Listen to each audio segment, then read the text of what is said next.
I make all my songs live on Twitch. You can check that out in the link down below. Clap. Hello. Welcome. I'm looking a bit short, and I don't have to. Let's fix that. What? There we go. Beautiful. Thank you so much for coming and hanging on my birthday, everyone. I really appreciate it. I have no plans. I tried to make plans all day and then just couldn't decide. Oh. Okay, I guess that's just staying down there then. Yep. We'll put the music back on though.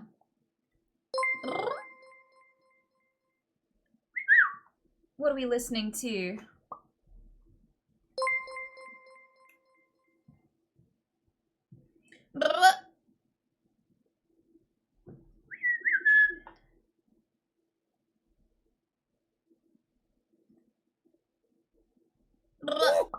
Oh my god, did you just fucking know me? My god, when is that gonna get old? Like, when are you gonna get tired of that? Oh my god. Mert, thank you so much. Psycho Kitty Pancake, thanks for the 51 month as well, sweetheart. Thanks for the birthday wishes, hon.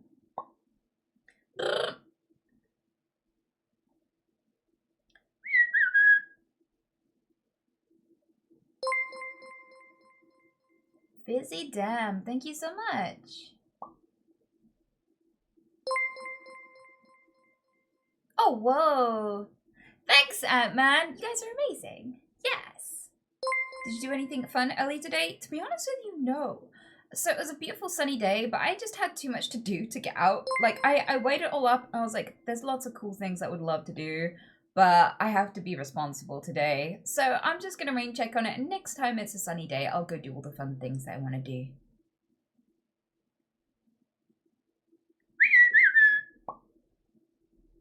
I love you. As long as you're doing well? Yeah, of course. Trying to get more sleep though. Definitely need to relearn how to sleep again. Totally random, thank you so much. And the humanized cat, I appreciate the 43 month. I appreciate it. I really do. Tomorrow and Tuesday are hot. It depends on where you are. But I'm also very busy both those days, so I don't think I'll find time then either, if I'm quite honest with you.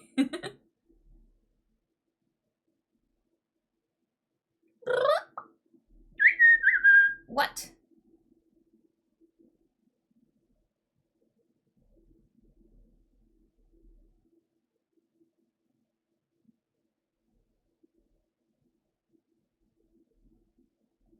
First, happy birthday. Now you're just 1 year younger than me. Second, I see you start to like this goth style, right? Well, here's the thing. It's not a matter of whether I like it or not. It's just that I still have like at least 8 more days left of this. 8 more streams. So whether I like it or not, that's how it's gonna be. Were you originally from the UK? Yes. I grew up in the UK. I never left the UK until I was 27. So I'd never been on holiday, never gone anywhere.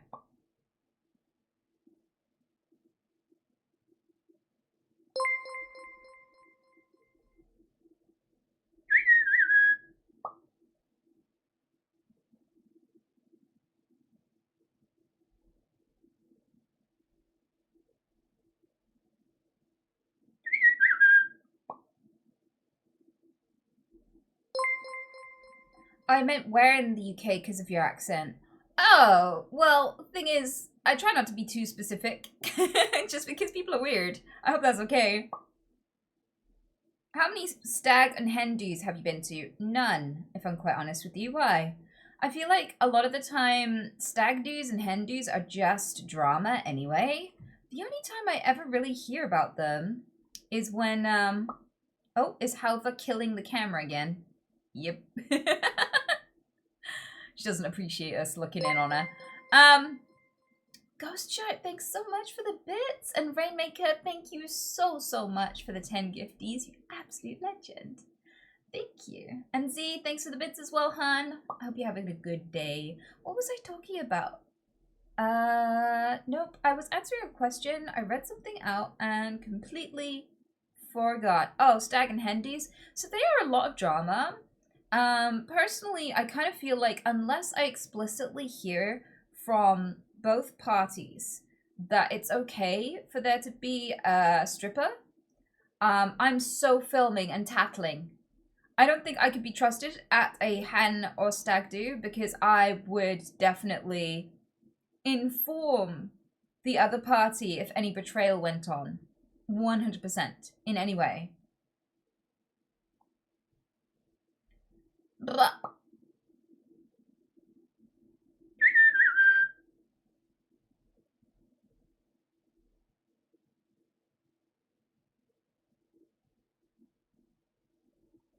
I don't see the point in them.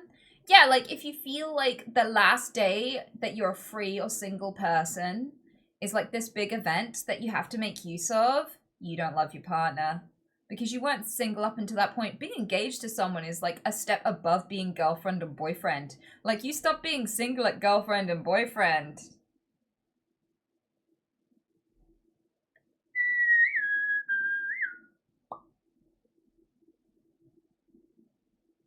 Have you ever gone camping? Yes. Yes, both voluntarily and involuntarily as it happens.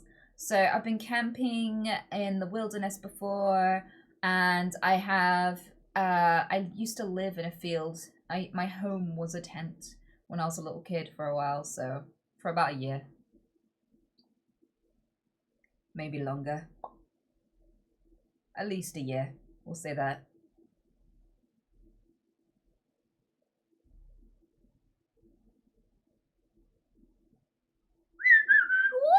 I love you.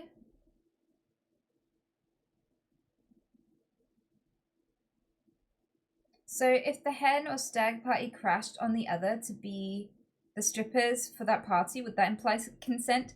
Oh, what? So if the groom was a stripper for the hen, or like the hen was a stripper for the groom? Well, if it's them, the people that are in a relationship that are doing the sexy dance for each other, then that's fine. That would be hilarious. Yeah, it kind of would, to be fair. Although I don't see many people actually wanting to do that, to be honest with you, because they're technically also doing the strip show for everyone at both dues, which would be like.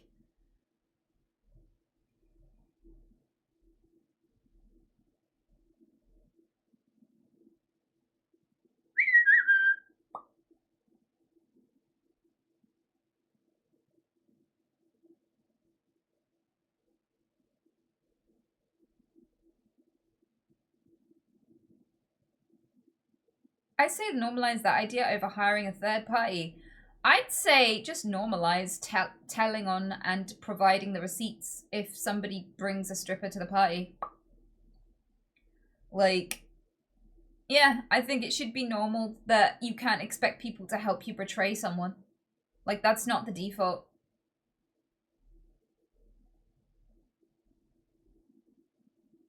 I wish it wasn't snitches get stitches. I wish it was like sneaky bitches get stitches. You know? People who betray their partners get stitches. Like, why is it snitches get stitches? What the fuck?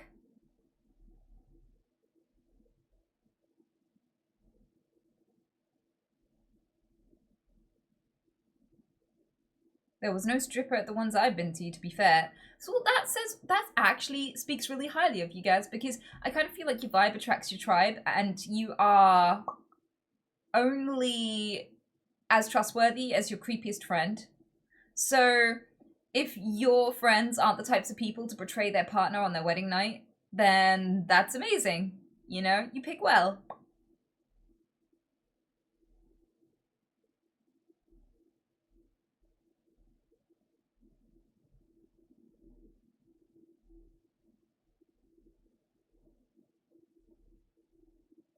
Blah.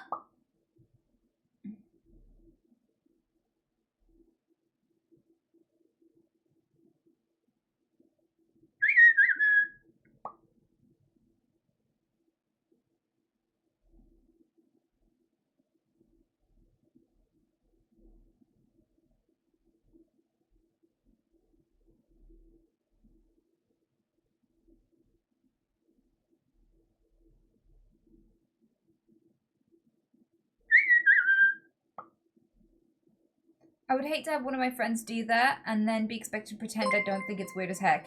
Yeah, I would just snitch immediately. Absolutely. Thank you, DJ. Like, I would absolutely snitch in every way. And the reason why,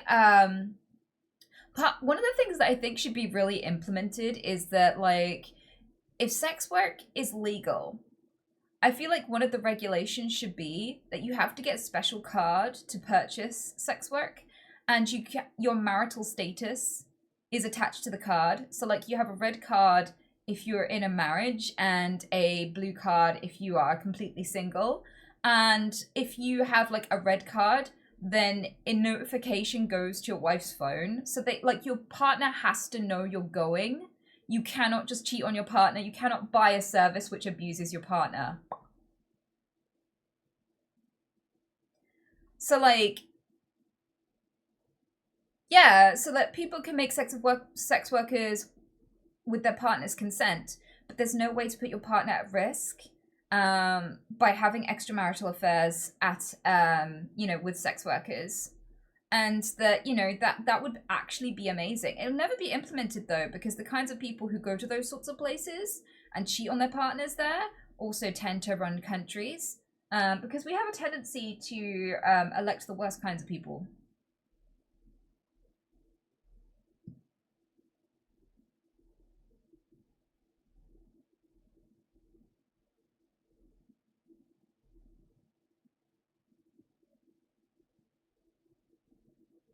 Agreed, it's the fault of the one in the relationship and not somebody who probably doesn't even know of it.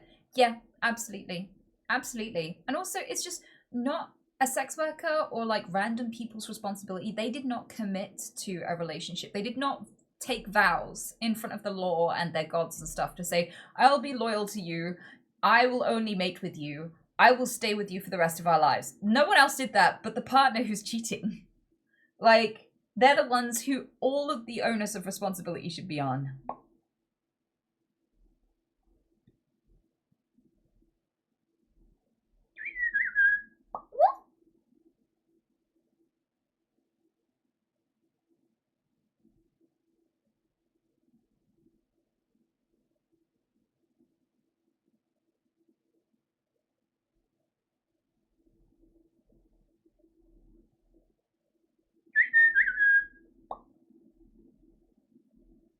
Are you into horoscopes? I think, Sigma, I've seen you around. I'm pretty sure you know my answer to that. Would you go out in public dressed as you are? Well, I'm in the UK, so there wouldn't be any consequences for it, except, like, guys being weird. But, like, I live in a relatively safe area, so it's not like I would worry about it.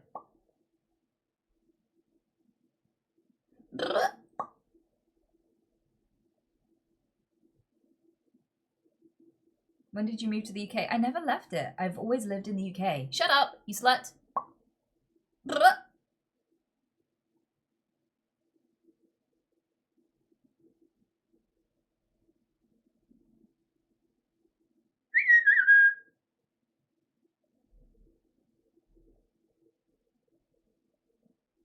You don't think you'd always worry about it? No. I know how to handle creeps. A lot of creeps are absolutely pathetic as well. They try not to be noticed, or they just assume that you're going to be shy and delicate about the matter and not draw attention to it. So there are lots of ways to very, very clearly deal with people who push your boundaries in public. In public is the most dangerous person for a creep to be creepy. Like, there is absolutely no reason not to be like, did you just fucking touch me? Let go of me. Can someone film this, please? Can someone call the police? Where are you going? What's your name? You know there's a security camera there. Like, there's no escaping. Like, I can report this to the police and there's hard evidence of what you just fucking did. You know? Like, you can just be loud. You know? And people are like, oh, I'm sorry. Like, I feel like the public is the hardest place to be a piece of shit.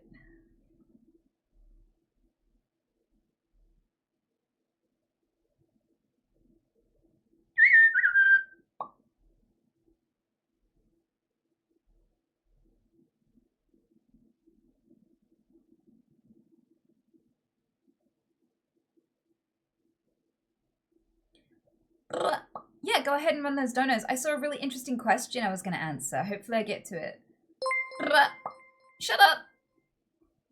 The world is a better place because you are in it. I'm glad that you are here. Happy day on your day today. Thank you. I appreciate that, NXS. I'm 34. What? Cheesecake tokens.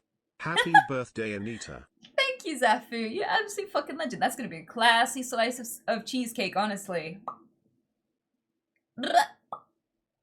What? Happy birthday to you and hope you have a great one. Thank you. I appreciate that. What is freedom of behavior? Government-regulated restriction on sexual behavior or ethical behavior left up to an individual without the government restrictions. I kind of feel like the government shouldn't tell you what to do with your sexuality, but I do think that cheating is actually abuse. And I say this as someone who has both been physically abused and emotionally abused. When I went to a domestic violence shelter for help, they had a questionnaire to rate the severity of the danger I was in and the things that had been happening. And in the questionnaire, they asked things like, do they restrict your food? Do they insult your appearance? Do they cheat? Do they promise not to cheat and then cheat? Like, these sorts of things. And I realized that a lot of this stuff was incredibly painful. And a lot of the information that they were giving was like, you may need psychological help and you may need therapy and things because, you know, broken bones and bruises heal. But emotional wounds can take a lifetime if they ever get fixed at all. And I was like, yeah, fuck. And years later, like, I'm physically fine, but my trust in people is, like, gone. And, you know, my ways of connecting with people are forever changed. So I would say, like, it is a form of permanent abuse. It does ruin your quality of life to go through that kind of behavior, including cheating. I feel like cheating is a form of domestic violence. Like, if you count calorie restriction and financial abuse and, you know, manipulation, control, and emotional abuse to all be part of domestic violence, then so is cheating. Like, if you're going to ruin someone's ability to trust people for the rest of their life, if you're going to damage their ability to connect with people for the rest of their fucking life so that you can have a 3-minute fuck, that is absolutely abuse. And I feel like it's not people's sexual behavior that should be policed, but abuse should be policed. Like, anything that leaves a permanent mark on you, whether that's mentally or physically, counts as abuse and should be illegal. If you promise someone that you're not going to cheat and that you're going to be monogamous and then you don't be, there should be punishments for that. That should be a crime because it does mental harm to people. And the thing is, certain kinds of trauma can cause learning difficulties. Certain kinds of trauma can change you epigenetically.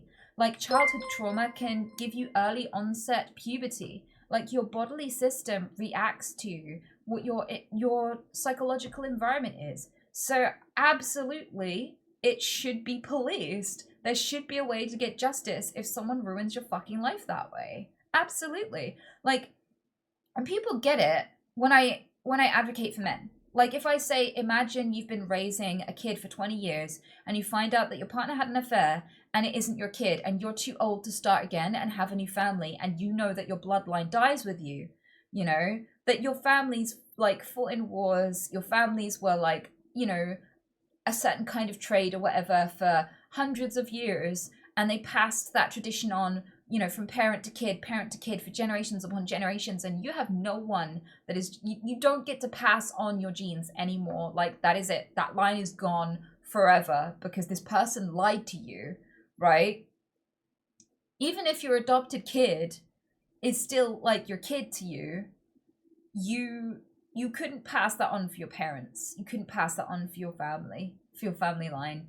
And that was taken away from you without your knowledge. Like, that is a permanent and irreparable harm, right? People get it when I talk about it that way. But if I talk about just screwing over women, nobody cares and everyone panics and goes, no, we can't do that. Fuck them. Like, oh, well, some women get hurt. Who cares? But if I bring up men as an example, suddenly like, yeah, maybe it should be illegal.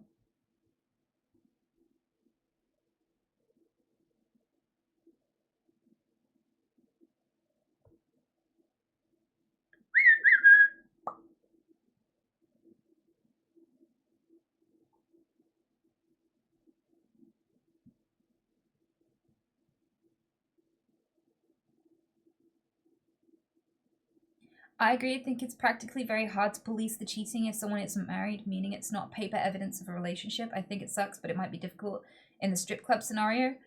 I kind of feel like, so in the UK, if you are not married but you've been in a relationship and living together for like a couple of years, you can still, when you break up legally, ask for each other's finances to be split like you would in a divorce. I think it's called like a civil something. I don't remember. But like, it's not based on any ceremony or anything. It's just based on if you've been living together for long enough and you can demonstrate that, then you have the rights of a person who you've been married to. Common law. There we go. Thank you. So I feel like you can provide evidence of these sorts of things. For example, if you text your partner and go, hey, why did I find like somebody else's tampon in the bathroom? Did you cheat on me? Don't lie to me. And they're like, yeah, I'm sorry, I cheated on you. Then you could use that as evidence as well in court to say that you have been abused. Like this could, because that would, you can't, if you mutually agree to have an open relationship, you know, then and you text them and go, hey, did you cheat on me? They'll be like, obviously not, we agreed. You know what I mean? So I think that it should be a crime. Given that it causes harm, it should be a crime. It's malicious.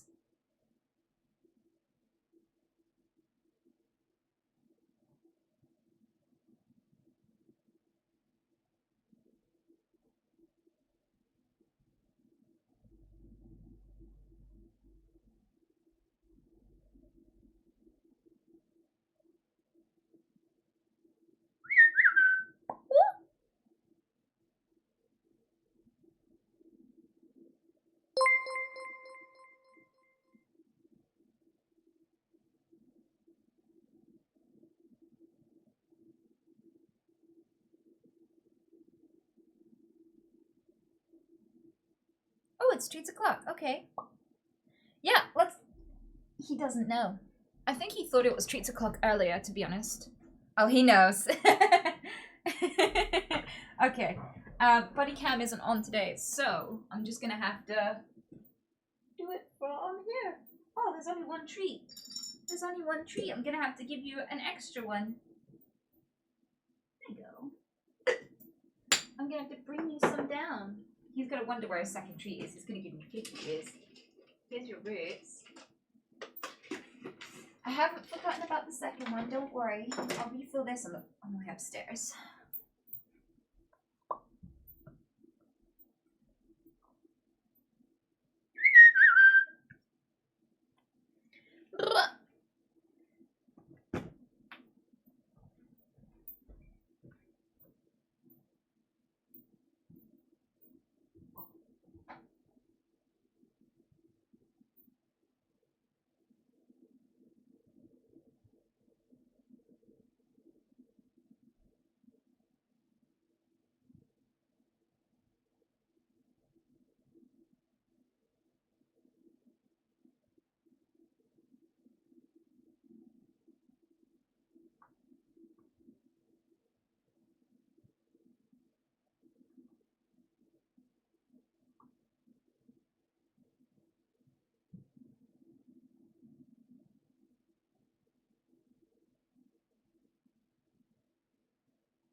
Yeah, this was the outfit, by the way. I kind of feel like it would really go with these boots, but I can't just wear them around the house because he will eat them. I like him though. They give me an extra, many extra inches, to be honest with you, and they flow well. Like,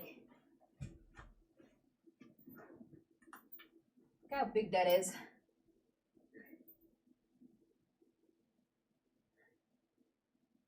Super huge. Like, look how much my foot dangles. Definitely very good for stepping.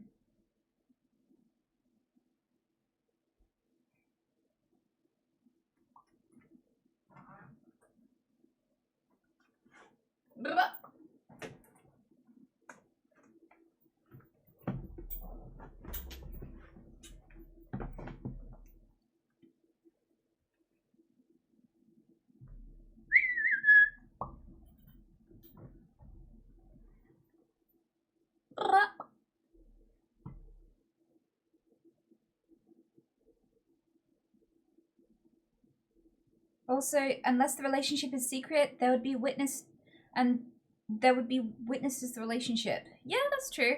I feel like it would be difficult to enforce for secret relationships unless there was like text logs and email logs and things like this.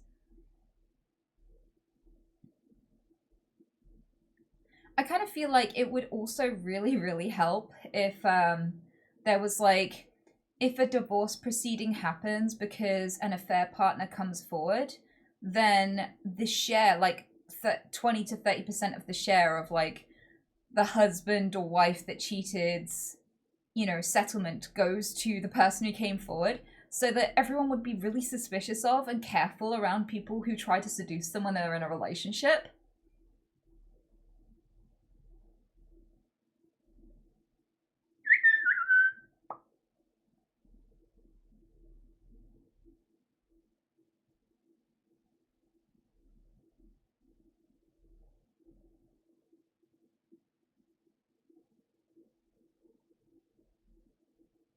Do you ever think about the likelihood of you inspiring others to express themselves as well as benefiting from charity? I have no idea.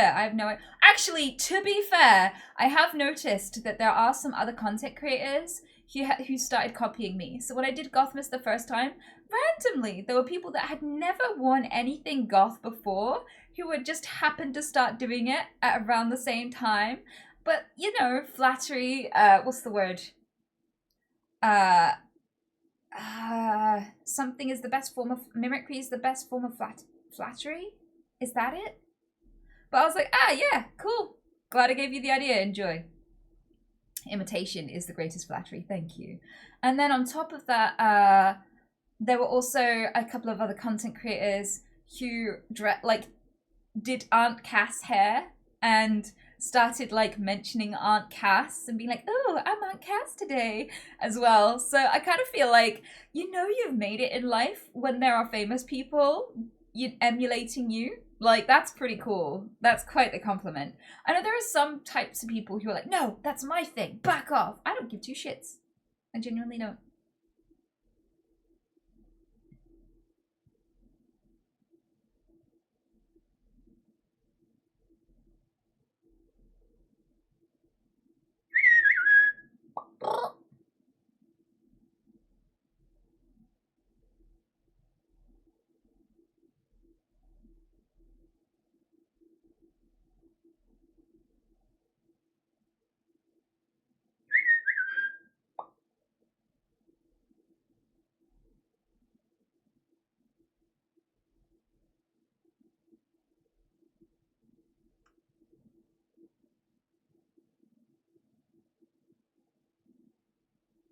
How can you whistle like that? I can't even whistle. How do you learn, if I may ask? So I am beginning to wonder if some people have a genetic disadvantage. Haha, get fucked. Fuck off. I feel like fuck off. Some people, like, the roof of your mouth is really essential. When whistling, and some people's roof of their mouth is higher or flatter or more ribbed or smoother. Or some people have surgery, which interrupts the shape of their palate on the top of their roof of their mouth. So basically, what you're controlling with your tongue and the roof of your mouth is the shape that you're blowing through. when you blow through your, like when you do, it starts to make a sound depending on where your tongue is, because it compresses the air up against the roof of your mouth. And that's how you change the pitch. You're just moving your tongue around into different positions where the note is found. Different tongue positions create different notes. So like if my thumb's my tongue and this bit's the roof of my mouth, when I whistle, I don't know. Like my tongue is like curved down at the bottom of my mouth to make the... Yeah, and my tongue just arches and goes higher and higher in my mouth, the higher the note is. Yeah, so I feel like some people probably find it harder, in part because of their palate, but also because of your teeth as well. But your front teeth need to create a sealed environment so that all the air is pushing past your tongue. If you've got gaps in your teeth, it's going to be significantly more difficult.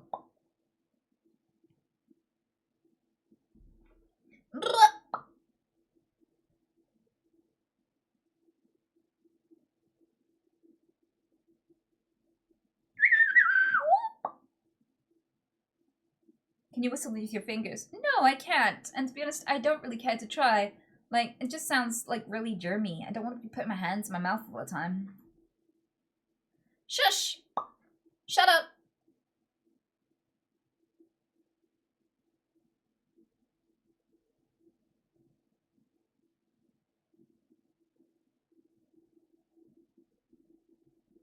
I was born with a cleft palate and couldn't whistle for years, but a couple of years after my final surgery, I'm able to. Congrats! That's awesome. But it kind of suggests, yeah, that maybe I'm right about how some people have a predisposition to be able to and others not so much.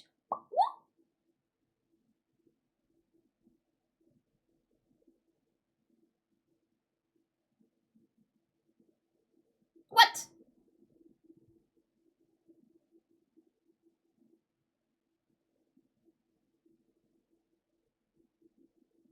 I guess some people are gonna be better at it, like with some people who are better at singing. True, but, well, yeah, there are gonna be advantages and disadvantages to being able to sing. Like, there's that whole thing about some men get castrated when they're young to preserve their singing voice, for example. Could you imagine if you did that and then for one reason or another, you weren't able to sing? Like if you got a throat injury or something?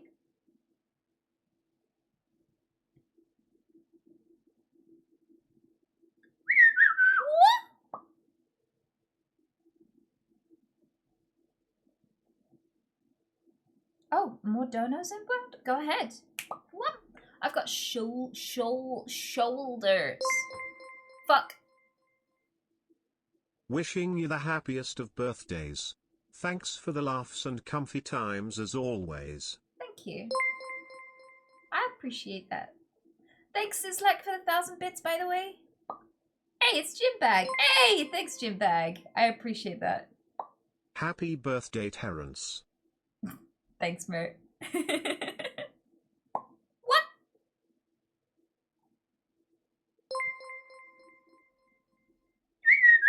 I've been following for about 7 to 8 months and you always make my day with your incredible words of wisdom, your unlimited kindness, and your amazing sense of humor. Happy birthday, Anita. I hope it's a great day. Thank Booloon you. booloon.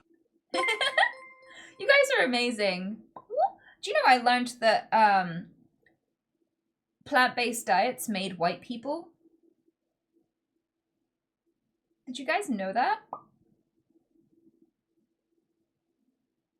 Mega Man, thanks so much for the 2,000 bits, you absolute fucking legend. Wait, really? Yeah, I learned this because I was reading about Otzi, there was a mummified guy from like several thousand years ago. I can't remember how many thousand years ago, but there's this thousands upon thousands of years old mummy. I think he's not actually been mummified intentionally. He was just preserved in ice. And eventually they found his body thinking he was a much more recent body. Like some people found him and they reported the body and people came out thinking that it would be a recent person because he was so well preserved in the ice. And it turns out that he's like, I think like 10 to 15,000 years old or something. So he recently got resequenced for DNA. because something that really flagged for them that was a bit weird and suspicious was that he had tested positive for genes that would indicate that he was lighter skinned. And I was like, why would that be weird, right? And they were like, well, the gene for having lighter skin didn't occur until 4,000 to 5,000 years ago at most. And I was like, that's odd. And the article then went on to say, yeah, a lot of people like to think that as there became more and more European humans, that they very quickly transitioned to white skin, but that isn't true. For most of the history of like white-skinned areas, everyone had brown skin, like you would if you lived in Africa. However, the light-skinned pigment came with agriculture as we became farmers and we ate more plants and we were eating less foods that had naturally occurring vitamin D in. We developed fairer skin to get more vitamin D from the sun as we transitioned to a more plant-based diet, which I find fucking hilarious because there are so many people who attach eating meat to manhood and a connection to their cavemen ancestors, and their cavemen ancestors, like, and a lot of those people are like, I know I'm stereotyping here, but the kind of person who, in my country, who wants to get all the immigrants out and hates brown people and all this sort of stuff, right, tends to really pride themselves on, like, being a caveman and eating meat and stuff. And it's funny because they'd probably be horrified to know that their caveman British ancestors were dark-skinned. They'd probably hate that information, quite honestly. So, yeah, like, I can tell that there would be plenty of people in my country who would reject that part of it. But apparently, yeah, plant-based diets are why cavemen in European areas started developing fairer skin. I didn't know this until today, and I wasn't trying to look it up either. I just learned it passively whilst reading about Ozzy the ancient caveman. I'm pretty sure he's one of the earliest examples of tattoos. I think he has a few tattoos as well, which is really interesting and cool. So for like tens of thousands of years, we've been tattooing.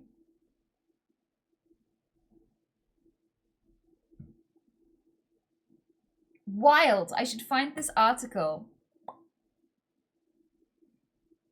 How did they do the tattoos? Well, probably the same way they do them in prison now. Have you ever seen, like, prison tattoos? Because, like, they'll just get a sharp object and dip it in ink and just tap it into you. I've seen that before. Yeah, the old stick and poke. Yeah.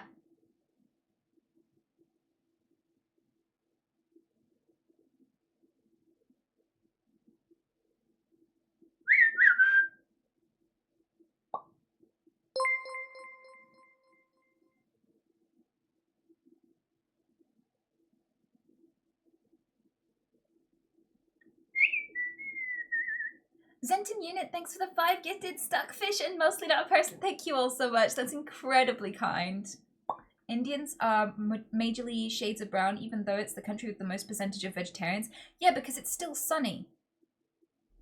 That's the thing. Like, people thought that the reason why Europeans went white is they thought that it happened as soon as we arrived, because we spread as a species. We're an invasive species, and we spread to Europe from other places, right? And the thing with that is we assumed that it happened really quickly as an adaptation to the lack of sunlight. Like, it isn't as sunny, there's a lot more cloudy weather, a lot more misty weather, a lot less direct sun, especially in the winter.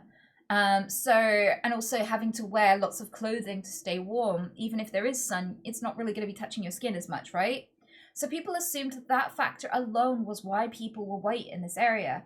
But no, it turns out that they were brown for like tens of thousands of years at least. And then slowly the skin began to lighten when they developed a plant-based diet in this environment, where other sources of vitamin D were less available because they were eating a more plant-based diet. Whereas there's still plenty of sun, so you still need to protect your skin by being highly melanated in places that are warm and sunny. So, like, this is the thing. It wasn't just the less sunny. According to this article, the scientists who were talking about it were like, yeah, one of the reasons we were suspicious of the DNA report, the first one, and we did a new one more recently, was because the first result came back with Caucasian DNA. And we knew that people didn't have fairer skin in that area until much, much later. There's only been people that white for the past 3,000 to 4,000 years, according to that article, right? So they were like, he's like 10 to 15,000 years, sounds sus. So they looked into it, and I think 10 to 15, I might got that wrong. I need to look up again.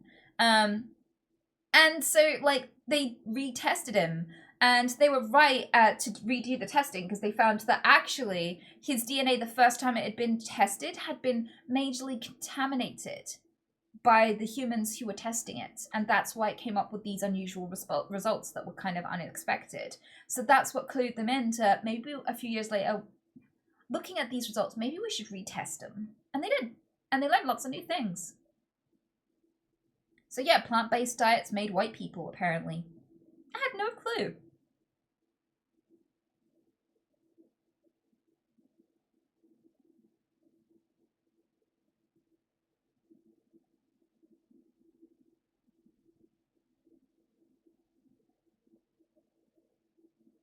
No, you're right. It's between 10 to 15,000 years. I'm so surprised I remembered that number.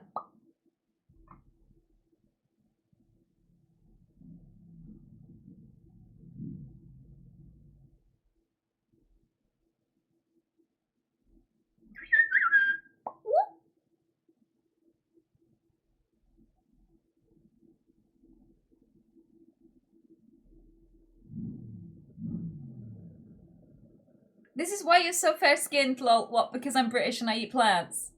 Maybe, you know.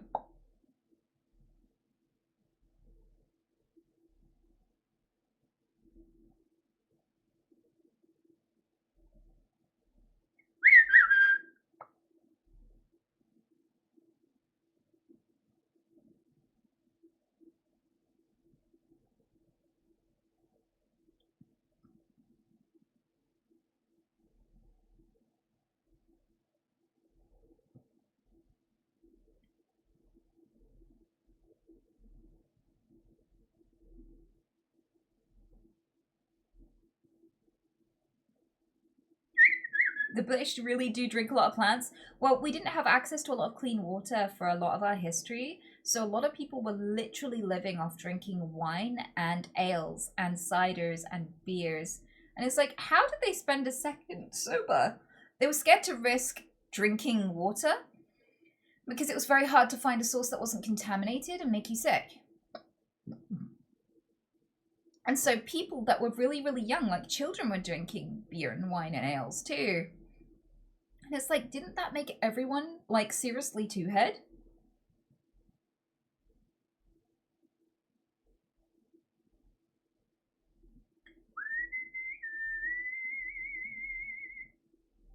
Unfortunately, yes. What about fruit juice? So all of the processes involved in fruit juice, it would be very, very hard to produce that without it being contaminated too, honestly. Like, yeah.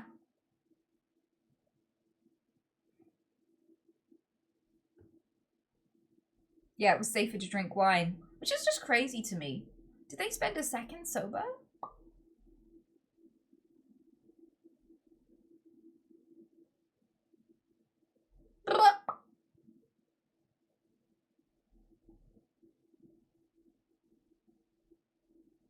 How did they find out that heat helped fermentation but not boiling water will make it safer?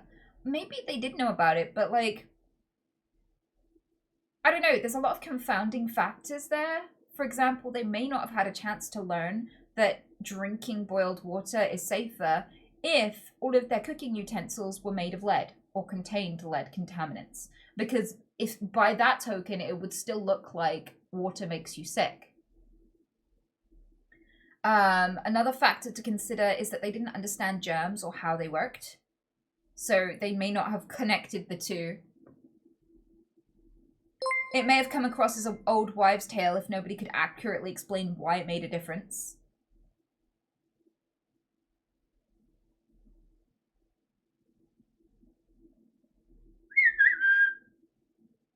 Are there other invasive species that had similar migration patterns to humans? Yes, rats, mice, squirrels.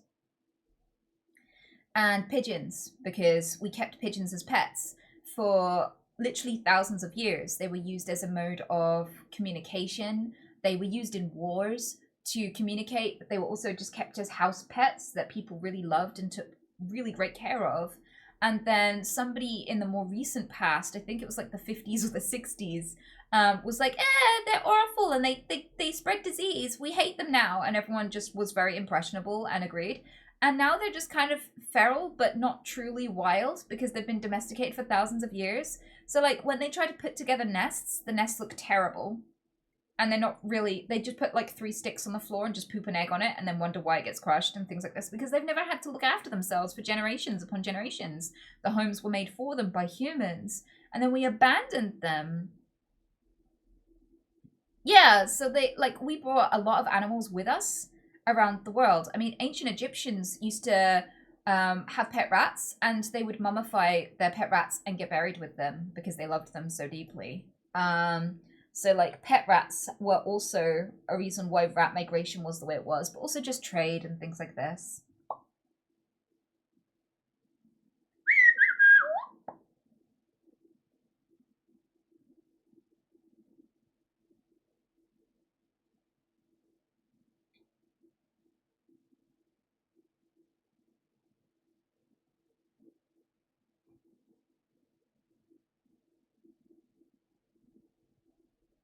Well, now I'm sad for them. See, this is why they should be treated with dignity and respect. Because we're the ones who brought them here. We are responsible. We should never blame them for their situation.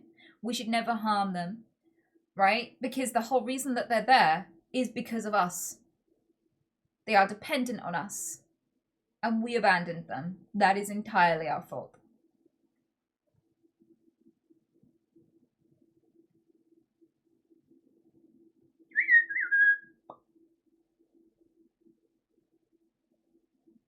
What do you think about culling invasive species to help native ones? I'd say usually invasive species have been brought there by humans, so it's fucking sick to kill them as a punishment for something that we did to them because they're not in their natural habitat because of us. One of the main ways that you should be taking care of the problem is you should be doing spay and neuter where you can. So basically, it's more effective to neuter a stray cat and then re-release him back into his territory because he'll fight other cats and stop them entering the area, but he can't breed. So for years and years and years, every single female around him doesn't get pregnant, you know? And the same for the females. If there's any females in the area, you neuter them too, and they hold down the territory and nobody replaces them. It decimates the population without having to kill any of them. And by and large, it's usually actually more effective than culling. Also, another reason why we cull is actually because we're the invasive species and we destroyed their ecosystem. So quite often, not only do we bring invasive species, but we kill predators. And then we make a hobby out of killing those predators' prey when they outbreed, instead of reintroducing the fucking predator. So people will make a hobby out of shooting deer because they like it and they're sadistic. Whereas the actual solution to the problem is to just reintroduce fucking wolves. But they won't do it because killing is fun and it makes them feel manly. Like, that is literally the sum of it. There are so many examples like this where it's really not fair to give an animal a death sentence for existing when it's our fucking fault. Like, if it should be to the detriment of anyone, this problem, it should be our detriment. We should be responsible for this. It shouldn't be to the detriment of the animal who didn't ask to be there in the fucking first place. So we should be spending money on spay and neuter programs and things like this. We should definitely not be killing animals for being somewhere we put them.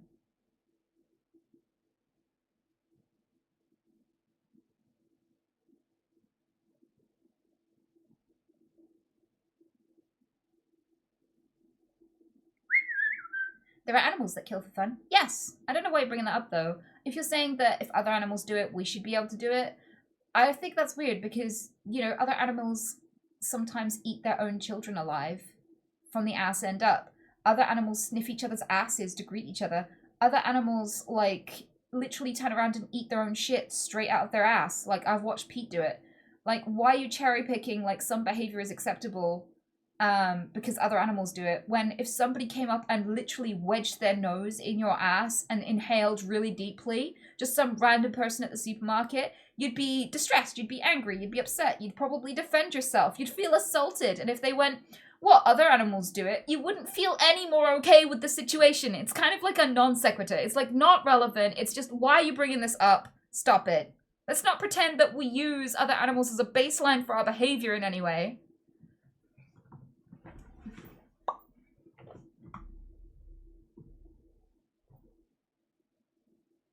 And why cherry pick all the ones that kill for fun when there are also loads of animals that usually kill but won't kill if they don't have to? Like, there are lions that will adopt baby animals of their prey. Like, they'll kill a mother and then go, aw, and take pity on the prey and raise it instead of killing it because they're not hungry and they don't have to kill it to survive. So, like, you could bring up examples of animals sadistically killing for fun, but you could also, by the same token, bring up that there are predators who actively choose to have mercy and not kill when they don't have to. So, like, why you if you're going to use animals as a baseline for how we should behave, why are you deliberately picking the psychopaths?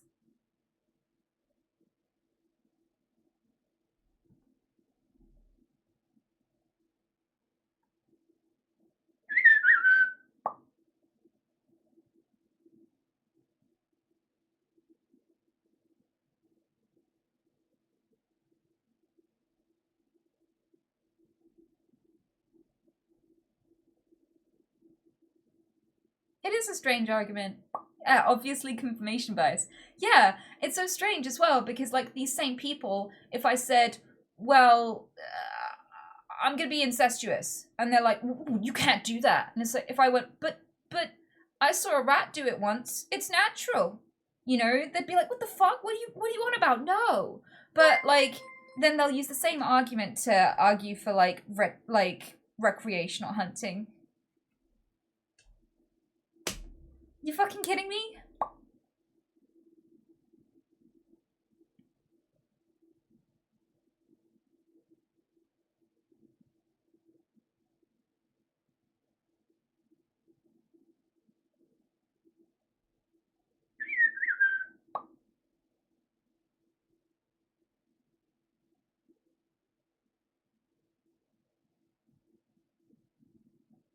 Blah.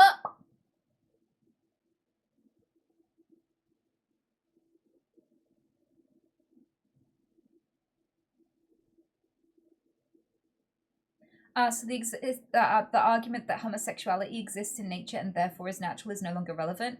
Well, the question there is whether or not homosexuality is natural, isn't it? But also, being gay doesn't have any victims. Like, usually gay relationships are two consensual people.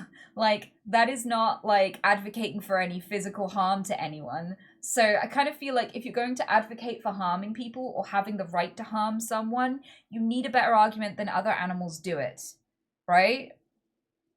But nobody needs a justification to be gay because it's not a harmful thing. So it's kind of irrelevant. Like, also arguing that we can't use animal behavior as a baseline is not the same as pointing to other animals who have a genetic a gene expression in common with humans. Those are two different things. Like, homosexuality to a certain degree is genetic. Like, we know this now. We can prove it. And there are many different ways we've proven it quite consistently. For example, the more little brothers you have, the more likely that little brother is gay.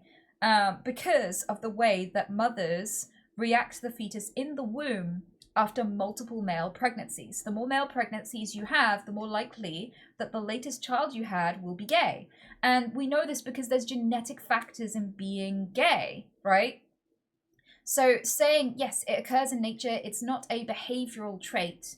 We need to stop acting as if it's a behavioral trait because that leads to things like conversion therapy, which is wholly unethical and wholly harmful, right? So being able to prove that it is a natural aspect of someone, that they were created that way, helps to prevent them coming to harm. I feel like that's a totally separate argument. Whether or not being gay is natural, whether or not being gay occurs in nature, is not to justify it ethically, but to say that like this is how they were created. Stop trying to act like you can cure it or fix it with behavioral therapy. Stop acting like you can torture the gay out of someone or pray the gay out of someone. This isn't a behavioral aspect of them. This is how they were made. If you believe in a god, that god made them this way. This was written into their DNA before they exited the womb. Like, we need to just, like, respect that this is an aspect of them, a harmless aspect of them, and leave them the fuck alone.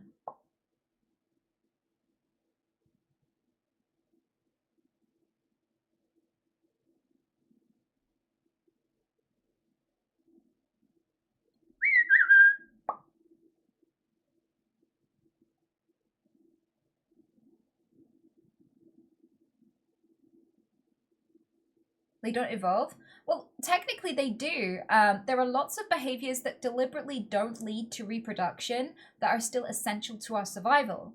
So, for example, women go through the menopause because their value in a social group is so high that we can't afford to lose them in childbirth.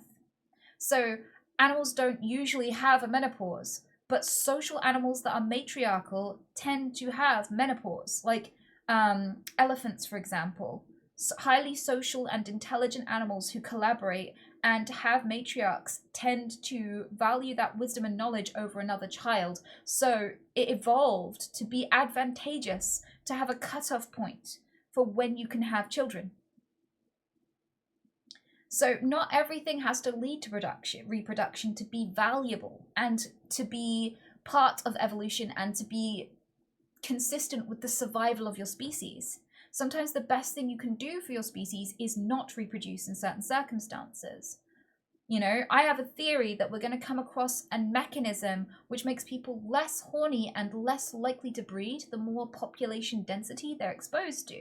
I don't have any proof, I just have an inkling based on everything I know about hormones and pheromones and environmental factors on sex drive and fertility. I genuinely think that one day we're going to find out that if you densely pack a bunch of animals together, they can instinctively sometimes manage their own population by no longer wanting to breed anymore if it already feels like they're surrounded by so many pheromones. Like, at some point, pheromones attract you, but then if you're overwhelmed with too many varying forms of DNA signaling you at once, it may well shut you down. And one of the reasons why I think that is because I had mice, and they quite often managed their own population, where they would breed to a point and then just stop.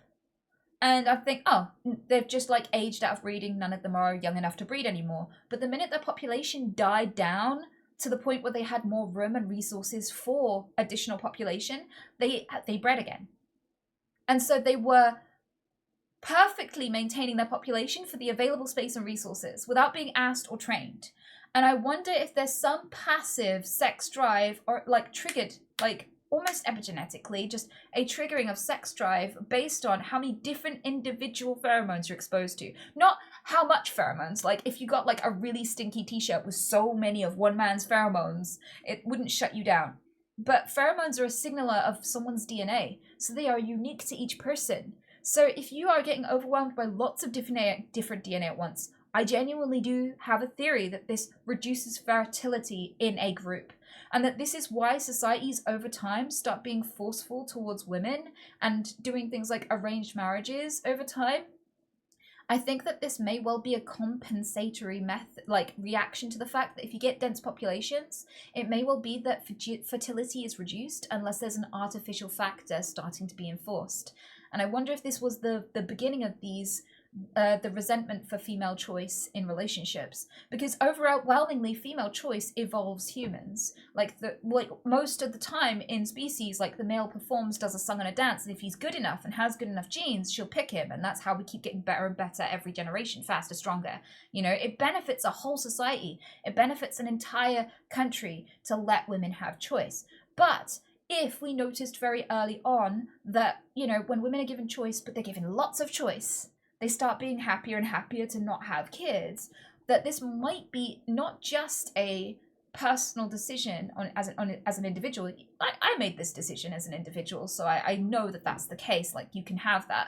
But I think as well, there may well be an unconscious or an involuntary and not entirely well perceived as an individual response to having an overcrowded environment with lots and lots of individual DNA, proving and signaling to your body that you are in a densely populated area. And we evolved to be a creature that never had this level of population density before. Like, never before have we been surrounded by millions. Like, you can walk through a city and literally smell thousands of people on your way to work.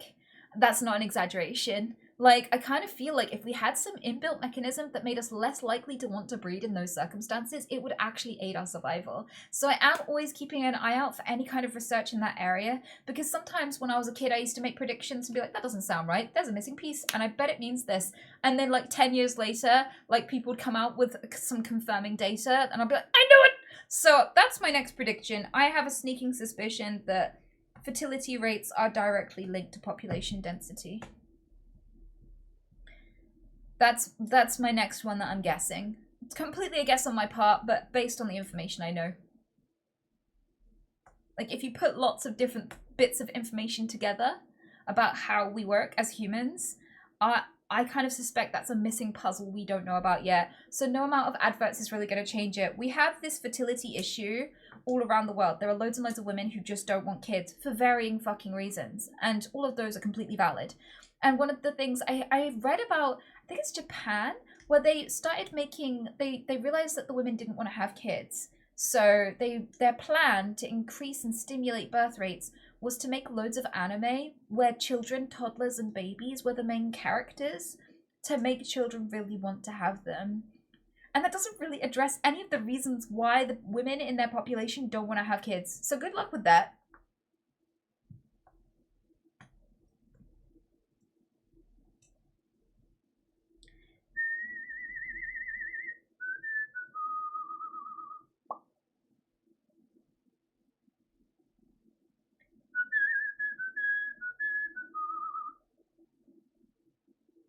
South Korea's birth rate is insane right now. As in low?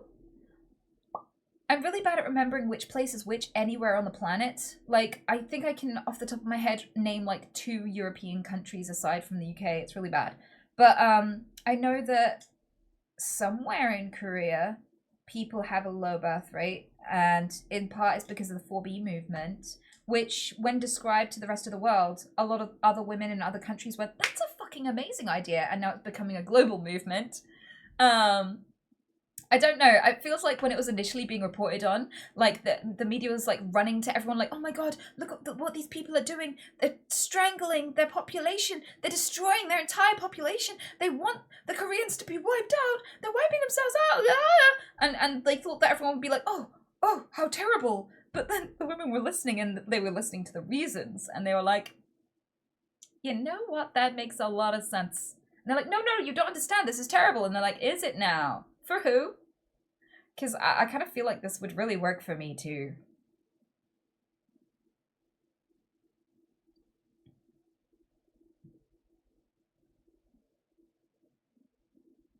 I kind of feel like the 4B movement may be overstated. So I see a lot of people say this is why we have the 4B movement. 4B girlies, come on. And that comment underneath videos will get tens of thousands of upvotes. Even if it's like just a European video or an American video. Like, if it's getting tens of thousands of people's support in other countries who aren't famous for participating in it, I think it's become quite a big deal already. And that's just a comment.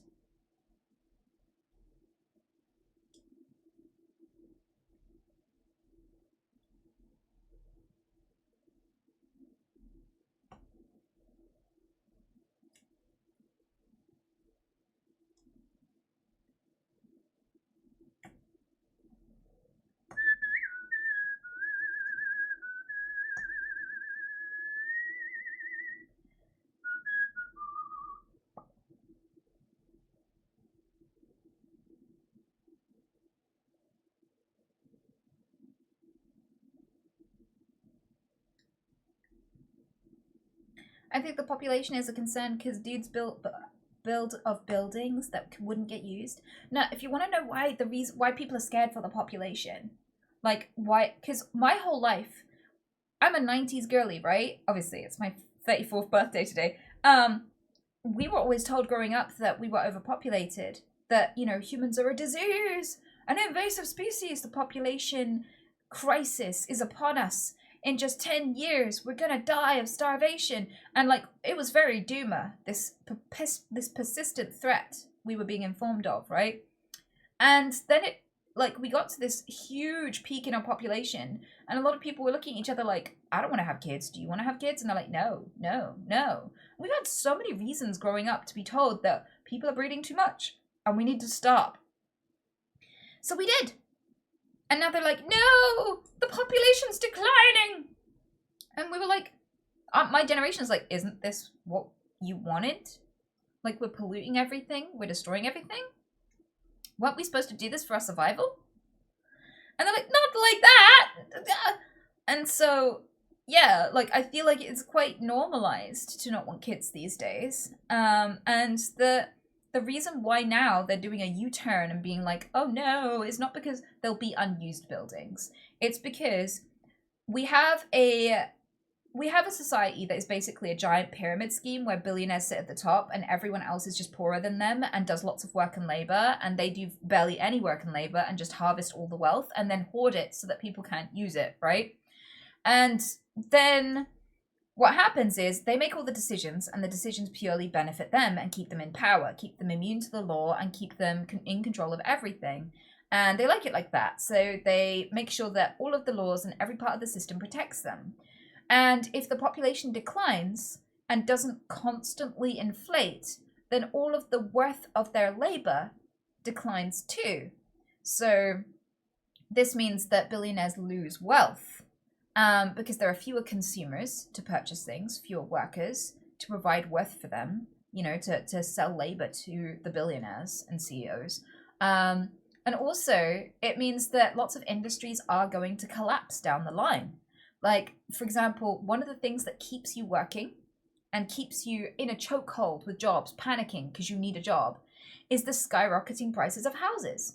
And house prices decline if they're not really in high demand. Like, houses come down by 50,000 every single year in some areas here in the UK because nobody buys them. For years and years they're listed and they never sell because nobody wants to move there or the population's too low there. So there isn't enough demand. So if you don't need to spend your life savings, or you don't need to grind for like 30 years of your life to pay off a mortgage, you don't necessarily have to grind at a 9-to-5 day job.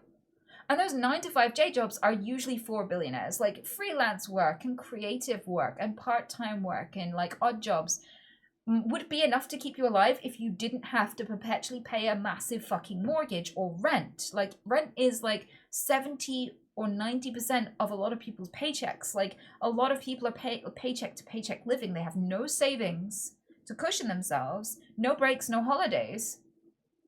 So you wouldn't have such a threat of homelessness, and you wouldn't have to just grin and bear it and lose so much of your time in your life and take really horrible treatment at work as well on the chin if houses weren't worth as much money. You know, if houses were cheaper, you wouldn't have to stand for that shit because you'd have savings and shit. You'd be able to say, I quit, I'll figure it out, I've got a few months savings, I can live on, right? But we are constantly, on average, desperate.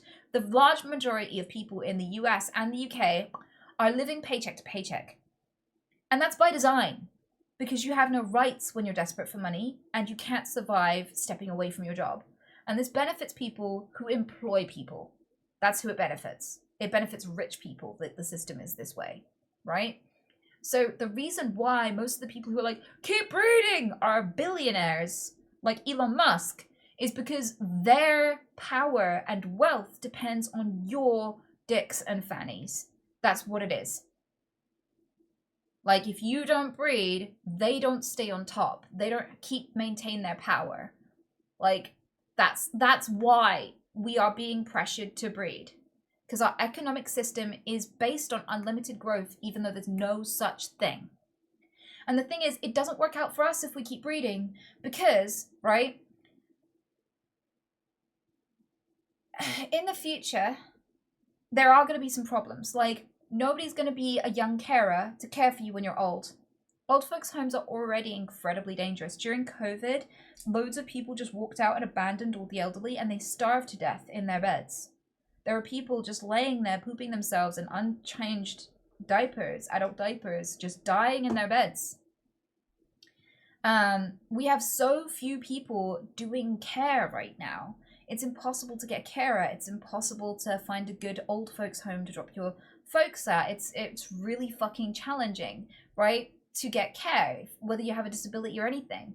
And one of the things that's going to increase is when we're old, if the population keeps declining, nobody's going to be there to care for us, right? Nobody's going to be there to like wipe our butts and, you know, help reach the high shelf and cook us food and things like this.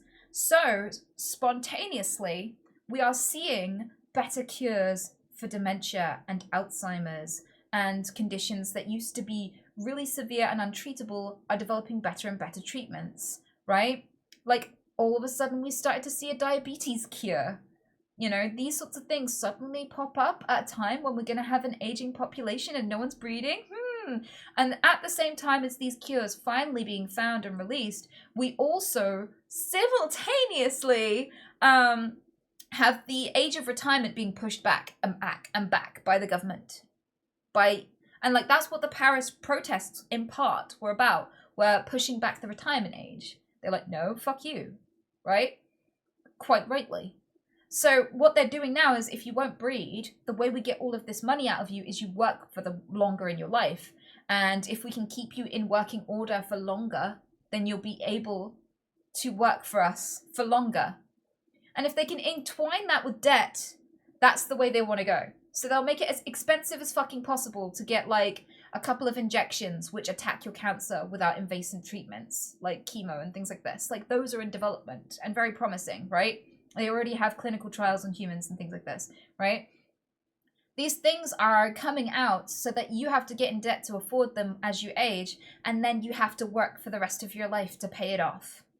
Like, the system is shifting. They're like, fine, if we can't force you to breed, we will force you to work twice as long. If I can't get 30 years of work out of you and 30 years of work out of your kid, I will get 60 years of work out of you instead. That debt falls back on you again. That's why. If you were curious, that is why.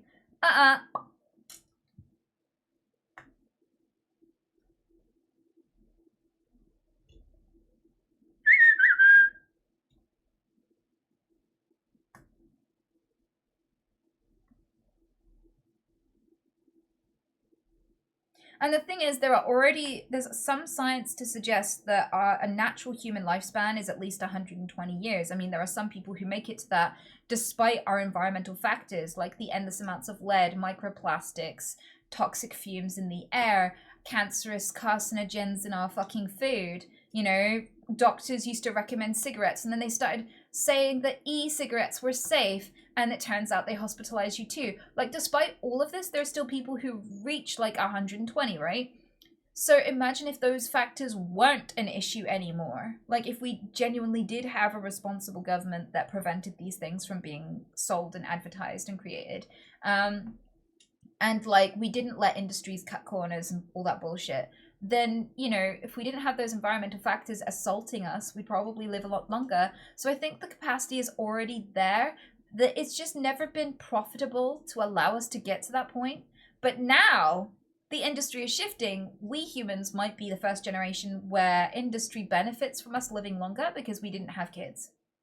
That, or they could shift the other direction, which is terrifying, which you can grow babies in a bag. You can grow lambs in a bag, and they have the technology to do humans in a bag too. So you can literally put a fetus, you can fertilize a human egg, put it in a bag, and it grow. So we don't need people to reproduce to produce more children. If that becomes an industry standard, then you could just breed and own a workforce. So I think that this crisis could get very fucking dark very fucking quickly if we don't go down the route of just extending people's health and lifespans now. And to be honest, it does look like that's the direction we're going. I haven't really seen any like info on people like mass producing humans to supplement the workforce or anything like that. Thank fuck. But yeah, it's possible. So I prefer the reality where we get to live to like 120, and then in that time they find out how to give you the body of like a 25-year-old, and you can live to like 300. And then in the time that you live, that extra few hundred years, they've exponentially increased their technology to the point where they could extend you to 1,000 if you like. Like, I kind of feel like I would rather have the reality of us, you know, ending up becoming eternal beings, and like that be a symptom of capitalism, than us mass producing humans. Because we mass produce clothing and it's shit now. Like, you can get like 3 or 4 wears out of something before it's dead. Like, you produce a kid for 9 months in a human, like, and you take care and you de-stress and you sing to the baby and shit like this, and you help with its neurodevelopment, and a vaginal birth actually covers you in microorganisms and helps with your gut bacteria and your skin bacteria that you need to survive, so you have less likelihood of getting illnesses and allergies and things like this if you have a vaginal birth, because the secretions of the mother actually change your biome in a beneficial way and prepare you for the world. So like, there are things that mass-produced babies may not get access to as well. So like, I feel like it might be like factory-produced anything, to be honest with you, where they're at a disadvantage because they were only made as cheap workers, as cheap products. So it's scary. I would worry for mass-produced children. Yeah.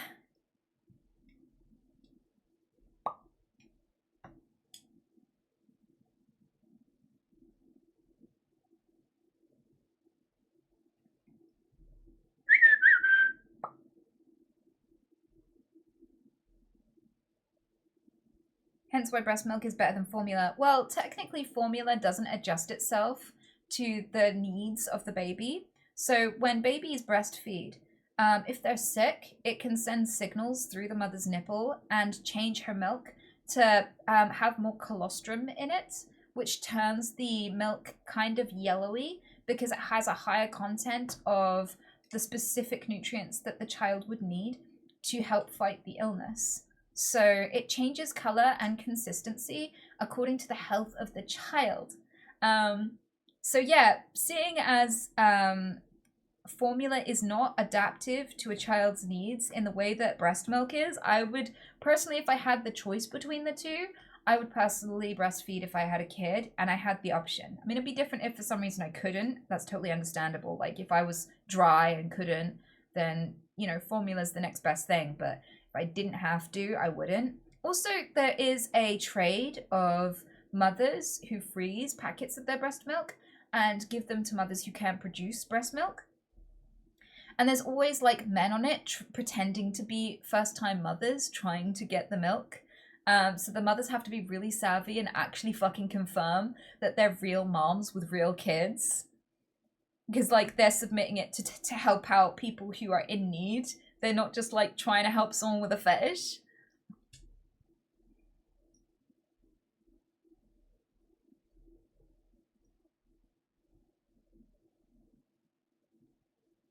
Make some human cheese. Do you know, I don't eat dairy cheese, but if a human consensually made it, I would eat cheese. Like, I feel it's weird to take it from a cow you don't know, but a person you do know who wasn't exploited, I'm fine with that. That's harmless. It's not a product of animal suffering. Let's go.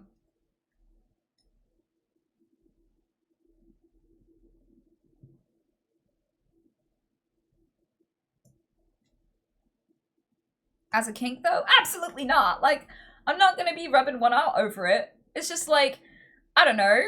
I feel like if you submitted these parts of you willingly and you did not come to harm, like, if somebody could submit their DNA to grow an extra bit of meat in a lab, right?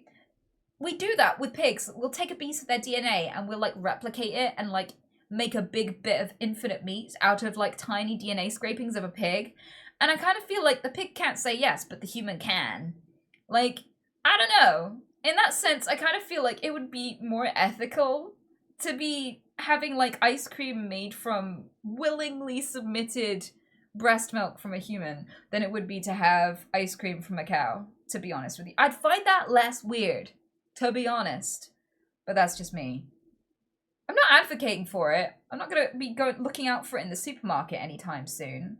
But I'm just saying I'd be less concerned. I'd be more inclined and less concerned.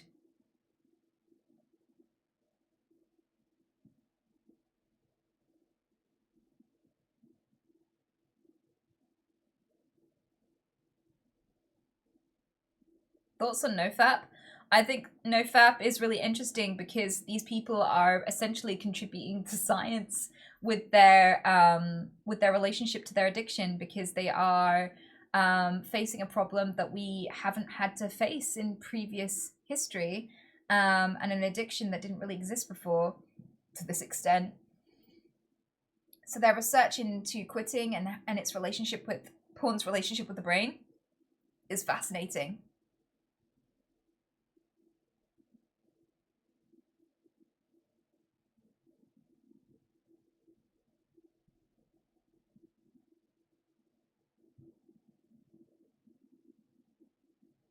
Have you entertained the idea of artificially producing humans with lesser intellect, unable to make decisions, grown solely for the purpose of harvesting organs?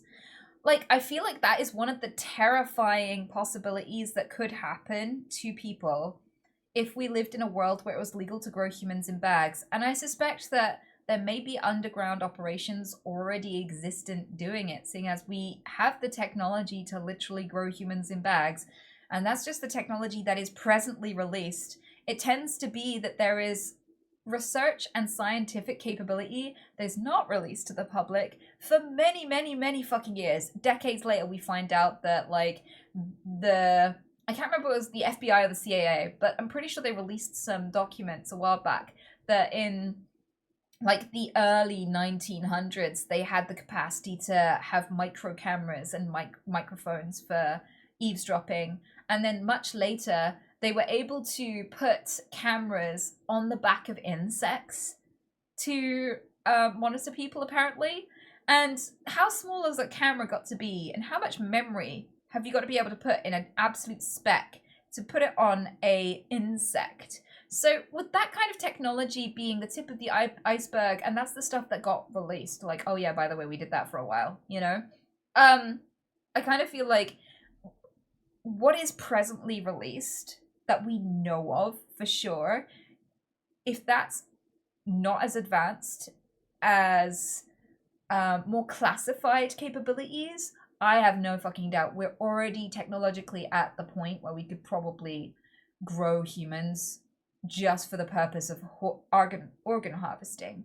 And the thing is, there are sci-fi movies made about this premise, you know? And they're really fucking creepy. There is a movie where these people live in perfect conditions under the ground, and they are on a ship. I think the premise is they're on a ship orbiting Earth, or they're on a ship in space, and they're making Earth habitable again. And there's only enough space for a certain amount of people to live on Earth as they slowly make it recover. So you're entered into a lottery every single day, or like every week or every month or something. And if you win that lottery, you will win a ticket to Earth. And it turns out that they are all, like, they live perfectly. Like, they're given scans every morning and given vitamins and shit, perfectly suited and tailored to their exact nutrient levels. Like, their oxygen and, like, the air they breathe is perfectly filtered for their, like, health, and they've never drank alcohol before, they've never smoked in their lives. Like, they live in this perfectly controlled environment. And it turns out the lottery is just whenever a rich person needs a transplanted organ, that they ring up the company and go, hey, I need my backup, because they're paying a monthly fee to have a backup body. And the company advertises it. Yeah, the company advertises the service to people publicly, that all of these bodies are completely unconscious. They are developed without a brain. They don't think. They're just in a permanent coma. Shh. And so people think that when they go, hey, I need a kidney, I've just had, kidney failure, I need to use my backup. They think that they're just taking it out of a non-sentient clone of themselves that's just living in a tank with no thoughts in a permanent sleep. And it turns out there's this whole complex with these people living in it, you know, and it's heavily policed. They can't touch each other or anything. Yeah, and like that's the premise of the movie. It's horrifying. And it gets really, really, really, really dark. But yeah, like this idea was thought of ages and ages ago as a possibility. And it is terrifying. Absolutely terrifying.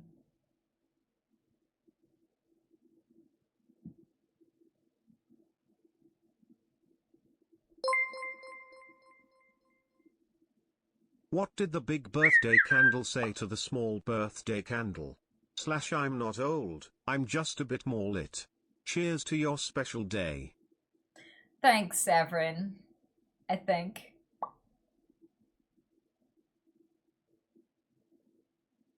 But yeah, I don't know how ethical it would be to make a conscious being, even if it had a lesser intellect. Because I don't rate someone's right to existence by their intelligence. I've met people who are dumber than me and I still think they have the right to exist and just as many rights as me. And also I've met plenty of animals that are dumber than me and I don't think that that's any reason to harm them or exploit them. I don't think intelligence is a entirely consistent measure because we all rate it differently. But even if it was a consistent thing that you could rate about people, it's not something someone just decided about themselves, so they shouldn't be punished for it. But also, if they can think and feel and still want to live, there's no humane way to kill someone who doesn't want to die. So I don't think that someone being smarter or dumber would allow me to allocate rights according to that. I think that's kind of fucked up and stupid in and of itself as a system. So I don't think it would be ethical, obviously, to breed someone of a lesser intellect, as you put it, just for the use of organ harvesting. But I do think that it might be ethical to grow, say, a kidney in a petri dish, like, and use that. Like, I remember seeing those horrific experiments where they would sew a human ear to a mouse, and there'd just be this bald mouse with, like, a human ear integrated into their body and things like this, right? So I know that we can just grow or 3D print just random bits of a human. So I don't think it's necessary to even think about the ethics of cloning. I think like we're at the point where soon we'll be able to take a scraping of DNA and just 3D print you a new heart. I think the main reason we're not doing it is just because it's not as profitable as treating heart disease.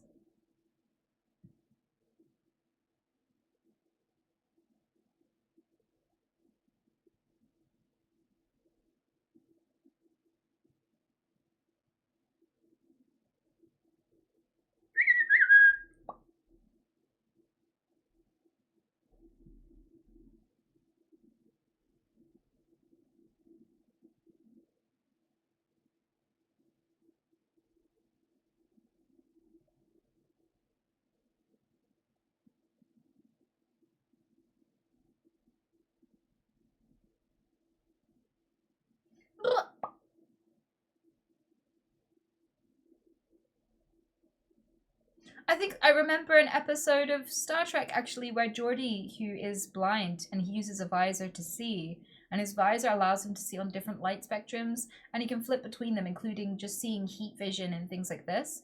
And the doctor says, you know, I could just 3D print you some new eyes that are tailored to you and you wouldn't need your visor anymore. And he's like, no, thank you. I like the way that I see the world. And I feel like it specifically helps me to contribute to my team in a way that nobody else can. And I think that has value and I don't want to change it. Thank you. Which is all very interesting because like that means that Star Trek also, like decades and decades ago, long before we even knew that 3D printing could be a thing, they had replicators and they had 3D organ printing. Like they predicted so much. They predicted laptops and flip phones and, you know, color TVs and not color TVs, but like color computer screens, FaceTime. You know, they have predicted a fuck ton of things very surprisingly accurately.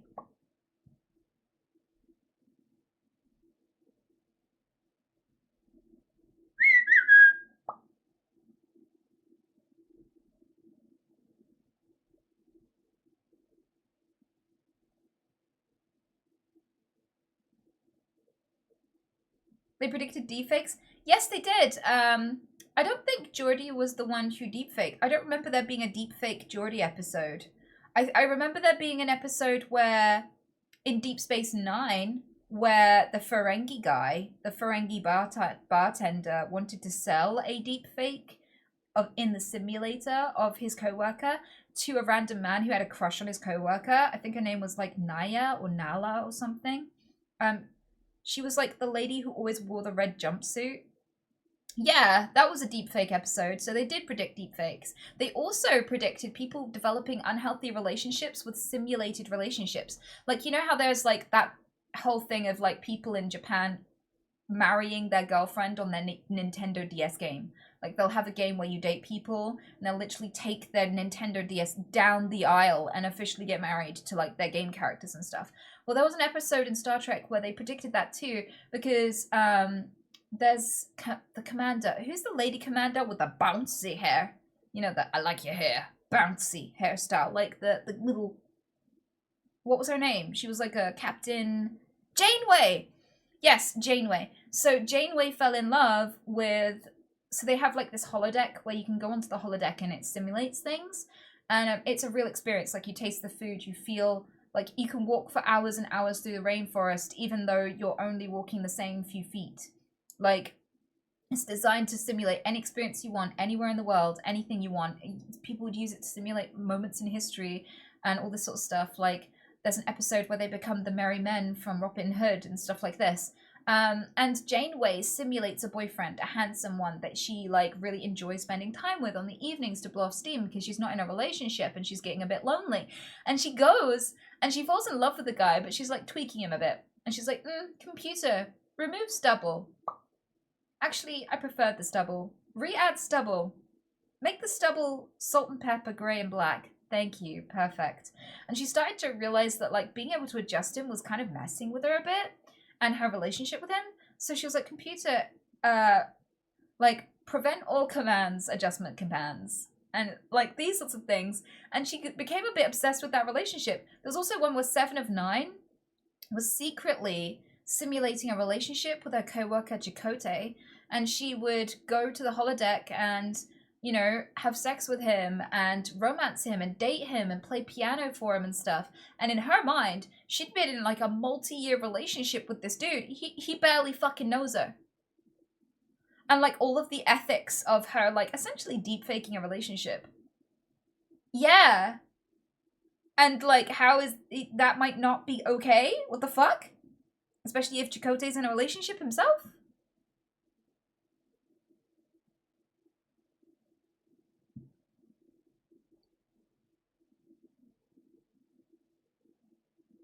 Ugh, imagine loving Chakotay. Well, down the line, there's this other...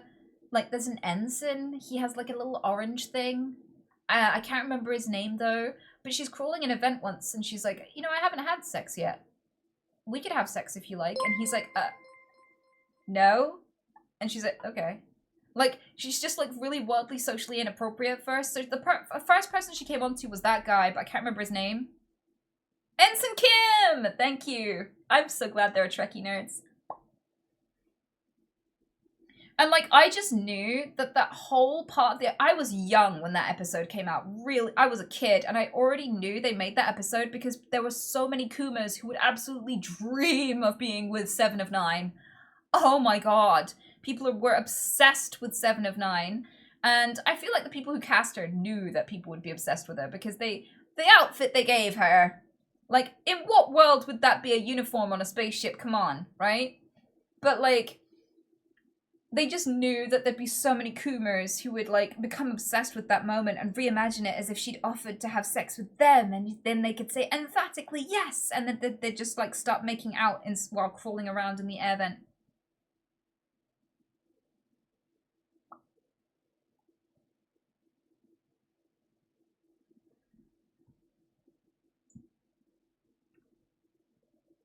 Yeah, based on the pictures I'm seeing right now, I can see what you mean about her costume. Yep.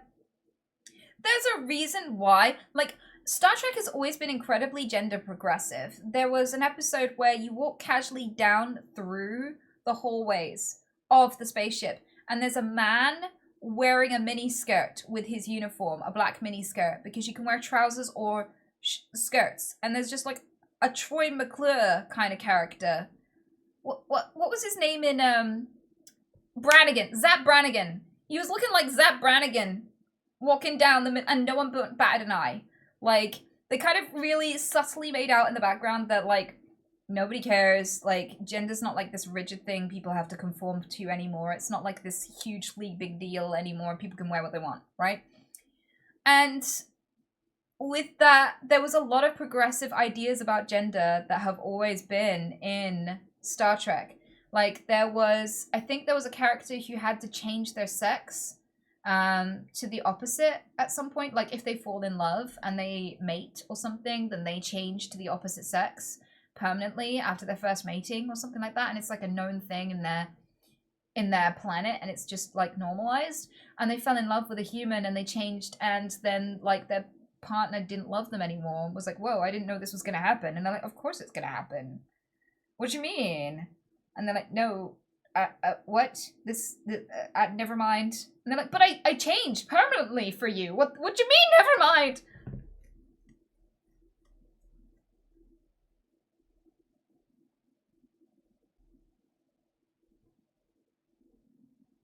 So yeah, lots of interesting concepts.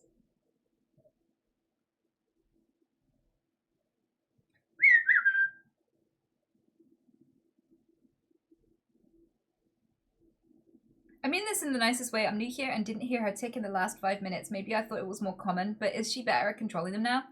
So there are a lot of people who see a clip and, like, obviously the more entertaining moments of my streams are going to get clipped more often. So when people take short clips of my streams, they're more likely to clip a tick. So it's more likely that if you see a small snippet of my stream, you're going to see a tick, like, quite often. The thing is, Tourette's is a fluctuating condition, so I can have lots of tics some days and barely any another day. There can be an hour of my day where I have loads, and then the next hour, barely any. That can change minute to minute. It fluctuates as a condition, right? So I could talk to you for like 5 hours and maybe have fewer tics. Or I could try to talk to you for 5 hours and not be able to barely get a word out because of the tics. Either one could happen every time I go live. I have no idea, right? And the thing is, like, a lot of people come into my stream and they're waiting for me to tick. Or they, hey, have you heard of Sweet Anita? She's so funny. She has Tourette syndrome. And then they tune into my stream at a quiet point where I'm just not having many tics. And they're like waiting for me to tick to show their friends. And they're like, are you okay? Did you just imagine that this girl had an affliction she doesn't have? And they're like, no, just wait for it. She will tick. It's really funny. And they're waiting there. And you can tell because they'll message and put in chat, like, why aren't you having any tics? Did you get better now? Like, where have the tics gone? Because you can tell they're sat there waiting for it. And the funny thing is, like, if somebody had, like, a leg that, like, would suddenly flare up with pain and that was their medical condition, and sometimes they limped, but other days their leg felt fine and they didn't limp. Like, if someone walked up to them and went, I love it when you limp. Why aren't you fucking limping? Did you get better? Like, it was so great when you it was so funny when you limped. And they're like, I do still limp, but I'm having a good day. Could you back the fuck up?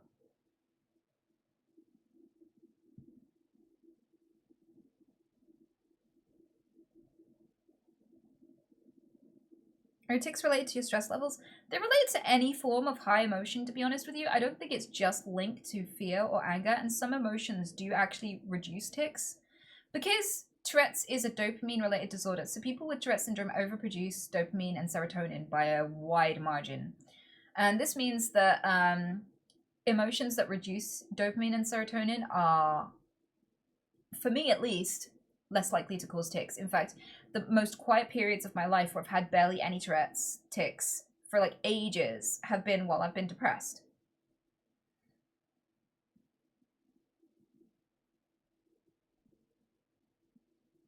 So if people are focused and they have Tourette's, they barely tic. Usually. Focus is very good at reducing it. So like if I'm really focused on a computer game, or if I'm making music, or if I'm producing art or something, if I have focus and emotional consistency, it's fine. Anything that interrupts my focus quite often makes me tick. Like sometimes when people donate, I'll tick because it's pinged my focus. And I can find that really exhausting. So like being able to focus on stuff will reduce your Tourette's, honestly.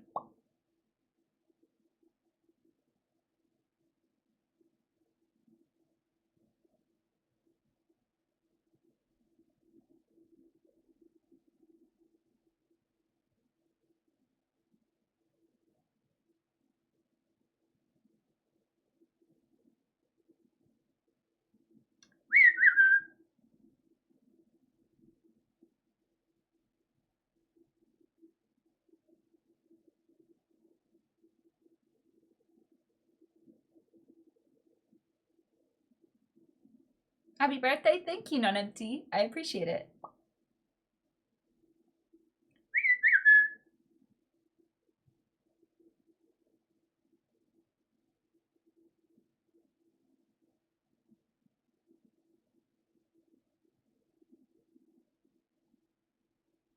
Is it physically exhausting or just mentally? It depends, because I have both physical tics and like both physical tics and verbal tics. But I also have mental tics, so like not every tic I have you're gonna be able to see. If it's toe tapping or leg flinching, or if I have a mental tic where it's just like a looping thought over and over again, or a distracting thought over and over again, like whatever the tic is, it may not necessarily be visible. Like, it's funny when people are like, huh, your Tourette's is really quiet today. You must be having a good day. And it's like, I might be having loads of tics. They're just not visible or outlandish ones. I'm just not shouting dick at the moment, you know?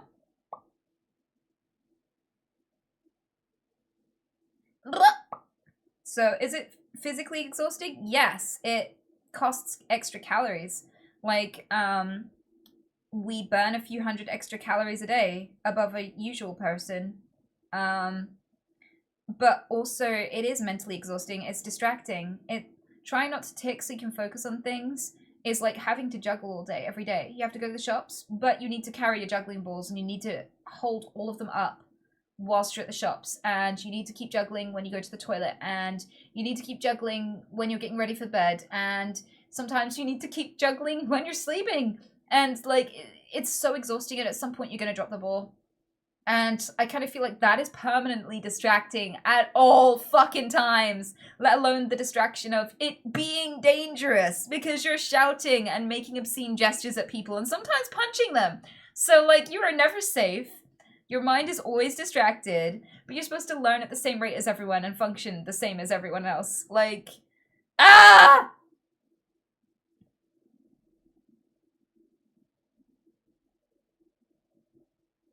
Blah! Get fucked.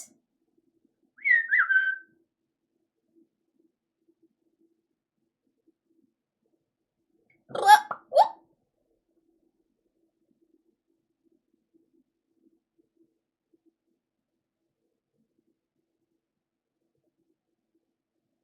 Oh my gosh, imagine while wiping and you tick.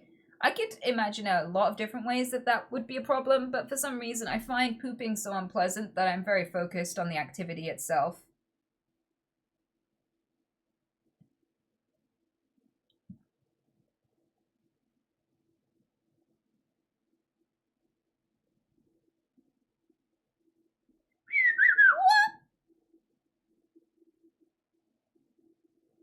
But like, it can be a problem in other ways. Like, one time I was so excited and happy to be like, yay, the food finally came. I can change all your feeders. And I came in with all the bunny food.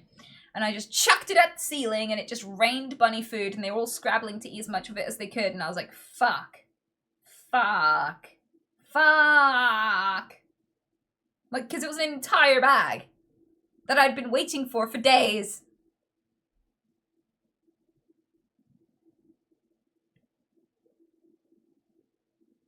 What? Yeah, some people love pooping. There are two kinds of people.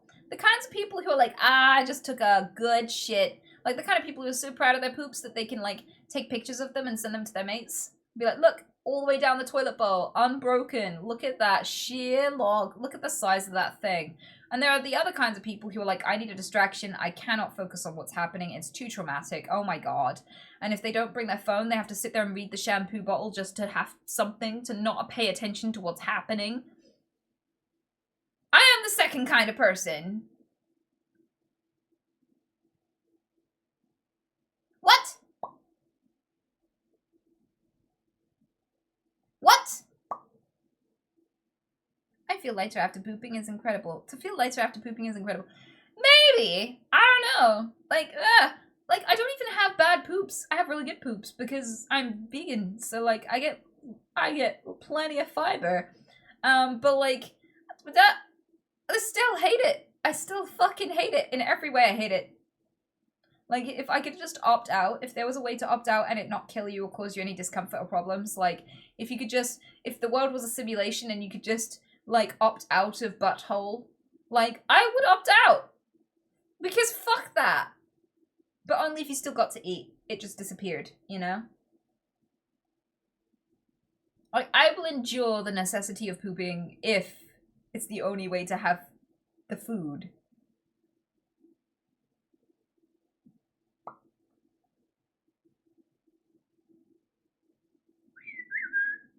Yeah, you could unsub from pooping.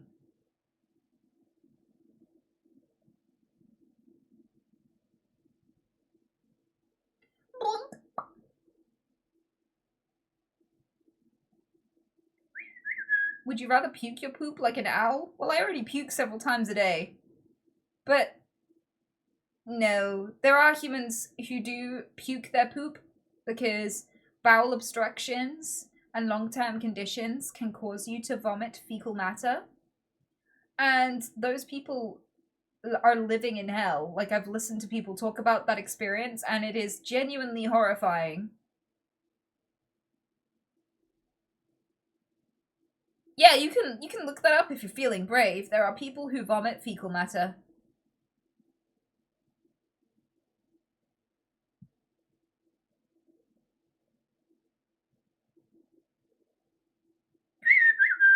That sounds incredibly dangerous. Yeah, there was a lady, I was watching this documentary on her and her situation, and she'd gotten it from perpetually eating too many biscuits. And do you know, I used to eat like a whole packet of Bourbon biscuits to myself. And I don't think I got through an entire packet again in the rest of my life. I think I watched this when I was like 13 or something. And oh my god.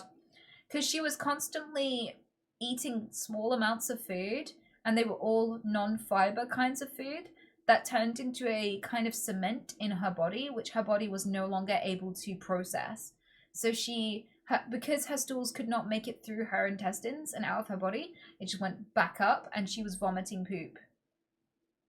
And she was going to need a surgery to, like, not only clear it all and take the matter out of her, but also to remove, like, small chunks of her intestines, I think.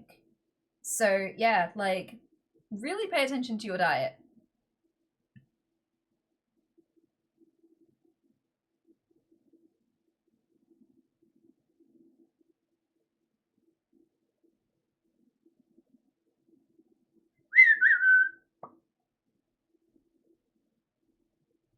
There was an app called Poop Log where you could log all your poops based on size, shape, color, and smell. I for some reason my brain did autofill when reading that, and I thought one of the things on the list was taste, like taste, smell, size. Like, I was like, excuse you? I had to read it again. You had to pay extra for that?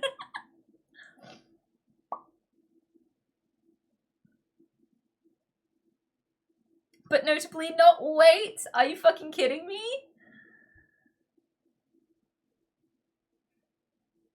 But yeah, there you go. If this is your sign to take care of yourself, honestly.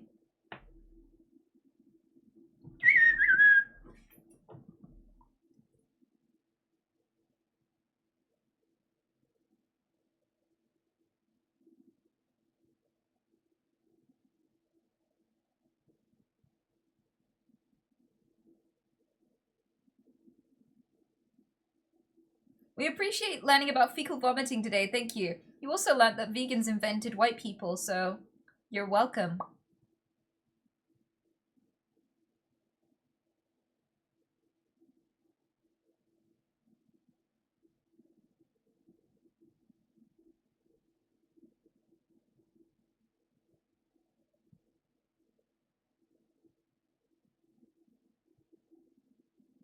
Vegans vomit white people? Got it? Not quite, but close enough. You know what? Close enough.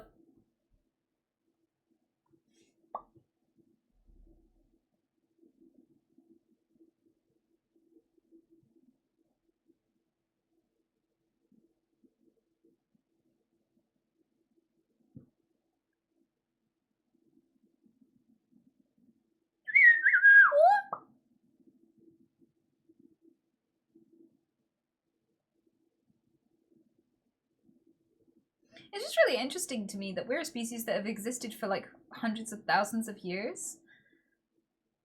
And like, one of the things I keep hearing from scientists is that our brains are very similar back then to the way they are now.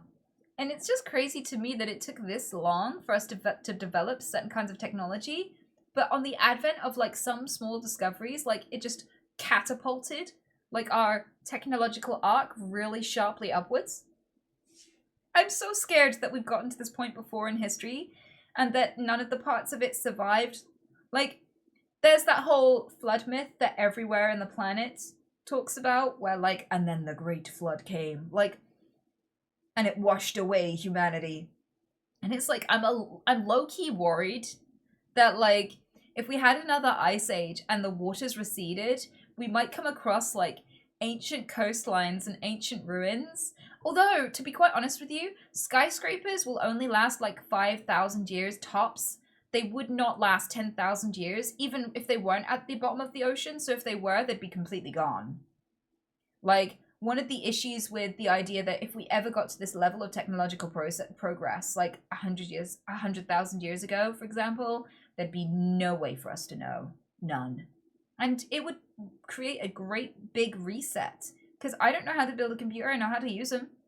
But if, like, me and a handful of others, because we know genetically we've gone through an extreme bottleneck multiple times in our species, where barely any humans survived and a tiny handful are responsible for all of us existing. Which in itself is really interesting, because it means whole swathes of DNA have completely disappeared off the face of the earth. Like, yeah. I wonder if there were, like, more races before than there ever were now. Like, I wonder how much human DNA we lost. But, yeah, hundreds of thousands of years of history, and we barely know 3,000 years of history, and it was only written by the victors, and they quite often erased women's history, so we're only learning a tiny percentage of half the population's history. Which is crazy. That is such a tiny, tiny percent.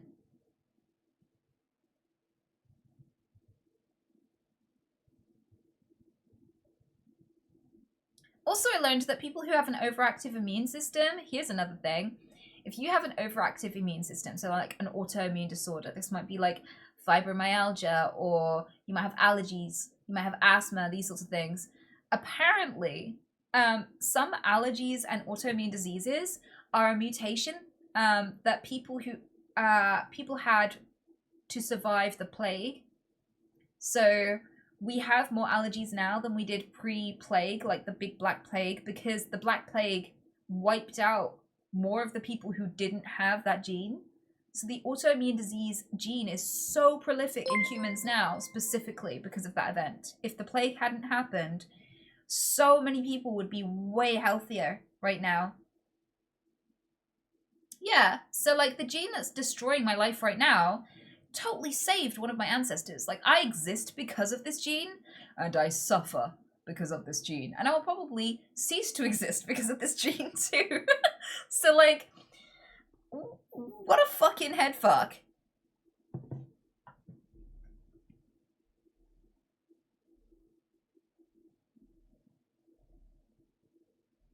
The right gene for the wrong time. Exactly. What a succinct way of putting it. You'll be resistant to the next cattle-borne pandemic. Maybe. It's funny. I was like, it's weird how much of an overlap with these sorts of things. Like, you would not believe some of the coincidences. I saw a TikTok. I am trying to verify it, but I can't see the bovine TB map for that specific year. That's the problem. I'm trying to Google it. But, like, there was a specific year in the 90s where there was a bovine TB outbreak. And bovine TB, I think it causes neurological damage in humans. If I remember correctly, and I might be just pulling this info from my ass, but if I remember correctly, it can impede cognitive abilities, and you can contract it and not know, or have side effects late into life. I've forgotten the exactness of it, but, like, it may affect you neurologically. And someone was actually using this to insinuate that there was a correlation between that outbreak happening at that time and Brexit voters, because the bovine TB map of its spread is a direct, perfect overlap with the regions that voted for Brexit. And like, I don't know, scientifically, there might be other explanations, like a lot of farmers thought that Brexit would be good for them because the people who said that they would do it promised that there'd be better deals for farmers. That didn't happen. But like, they were more motivated to vote for Brexit than others, so maybe they would have had a higher likelihood of exposure to bovine TB, and it may not be correlated specifically as to, like, it's not correlated in the way you think, maybe? But I can't verify even if the map is real, because I can't find the one for that specific year.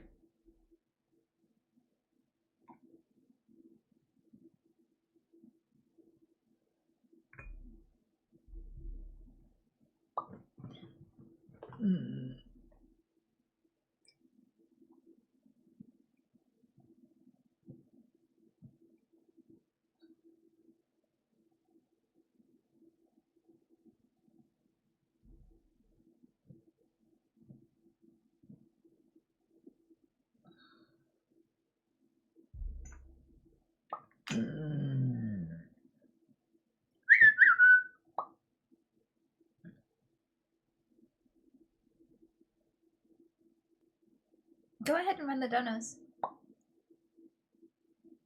Or is that an old message? Oh, it's an old message. I saw it jump up for some reason, as if you're pointing at it, but apparently there are none. I got you baited.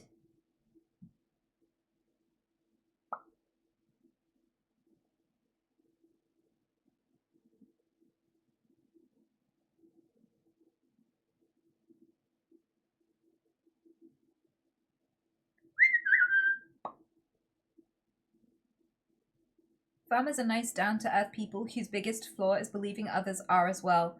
I disagree. Farming is an industry, and you can have good people and bad people in any industry. Like, there are people in the service industry that are absolute angels, and there are people in the service industry who are absolute fucking monsters. And the same can be applied to the people who make your food. It doesn't make them good or bad people. It just makes them people who run a business. That is it. Let's not romanticize. Let's not assume that people are always good if they do a job that is necessary. Like, we used to do this with the police, and now we know about the statistics on police corruption, right? We used to know this about certain institutions where we thought we could trust them, and it turns out that they're a glorified pedo ring. Like, we can't just assume that just because someone has a specific career that it has any bearing on their morality whatsoever. I think it's actually really dangerous to make that assumption, especially if you're putting your health in their hands. Just to assume for no other reason that they're good people is genuinely dangerous. My understanding of like rural culture is that it can be incredibly dark. Like, there's multiple articles coming out in the UK saying that there's a huge rape culture in farming, and that a lot of farming women who do farmer stuff have to match up to a highly macho culture in order to fit in, and it's hugely community based because they're out in like rural areas with small pockets of villages. People are very close knit. The farmers clubs and like the social events and things, there's a lot of rowdy men who get very, very drunk and very, very handsy with the women and rape them and do horrible things to them, and they feel like in order to maintain their credibility and to maintain their like ability to participate and be there as a farmer is at stake if they ever reported these rapes and sexual assaults, and that it's getting to such a high epidemic level that it's like statistically significant and terrifying and a huge threat to farming as a way of life, because a lot of these women are feeling like they can't safely participate anymore. There's a lot of illegal activity that happens in farming as well. Like, a lot of dairy farmers and meat farmers also illegally try to make wildlife extinct because it's inconvenient to their farming practices. So a lot of them do recreational pheasant shooting. Pheasants are artificially they take pheasants, which aren't a native part of our ecosystem. They artificially breed them. They kill and trap all the wildlife in their area, in their land, because they don't want them eating or harming the pheasants before they get to shoot them. They make these pens, they grow up in these pens, they release them from these pens, and then they get younger boys to hit bushes so that they fly up in surprise and fear, and they shoot them out of the sky as a hobby. And this makes money, and this is like a huge tradition and industry. And so a lot of like, for some reason, a lot of livestock farmers are really into it. So they'll use part of their land to do this. And it means that they actively try to wipe out badgers and foxes. Even though it's not necessary to their industry, it's so common for people in that industry to have that hobby, and it's actually a threat to wildlife. Their bloodthirst is so high that they are statistically endangering species. And so, like, not everything about a group of people is going to be inherently virtuous just because of their job. And I could go on about multiple jobs where this is an issue. There are top 10 jobs where you're more likely to either have addiction issues or be suicidal or beat your partner and have domestic violence tendencies. And a lot of them are highly glorified and respected jobs. Veterinarians, soldiers, police officers, firefighters. The amount of firefighters who are also arsonists is concerningly high. Like, it's weird when we just go, if you have this job, you're gonna be a good person. And it's like, since when has that ever applied to any fucking job? There were nurses who were caught swapping babies at birth for no reason, just for funsies. And the results were life-ruining for people. There were people who just had a kink for euthanizing healthy people at the hospital. And there were nurses who got away with killing deliberately multiple patients and going, oopsie, or it being undetected, but suspicious that whenever this nurse is on duty, more people die. And then the hospital would catch them, be terrified of the reputation damage, and so just not report it, fire them quietly, and move them on to a different hospital. Meaning that there was a serial killer nurse who was moved from hospital to hospital who had an insanely high kill count because none of the hospitals wanted to take responsibility for what this nurse did, right? You'd think that nurses are just wonderful people, always because they're nurses. But there are vets that have been in trouble for killing lions on safari in canned lion hunts. Canned lion hunts are when tame lions are bred just so that, like, a posh fuck with a gun can drive and, like, pull up 2 feet away from it and it look up at you and think, oh, is it feeding time? And you just blast it in the face. And then they sit there and they pose with a lion picture in the safari and make it look like they went out into the wilderness and hunted down and tracked a lion and killed it, when really it was just a canned, sometimes just through the fence, essentially a large zoo. And, like, there are veterinarians who go and do that. You'd think that vets would like animals and be, like, ethical and care about them. And, like, there are people doing canned hunting. There's a bow hunter that shot someone's pet cat to death who was a veterinarian. Please don't assume that just on someone's vocation alone, it has any moral bearing on them whatsoever. In fact, some people choose these positions just because it gives them the power to do something fucked up. Don't get me started on the list of children's entertainment people that have gotten in trouble in the past decade or two here in the UK. Like, not everyone does a job because they're wholesome.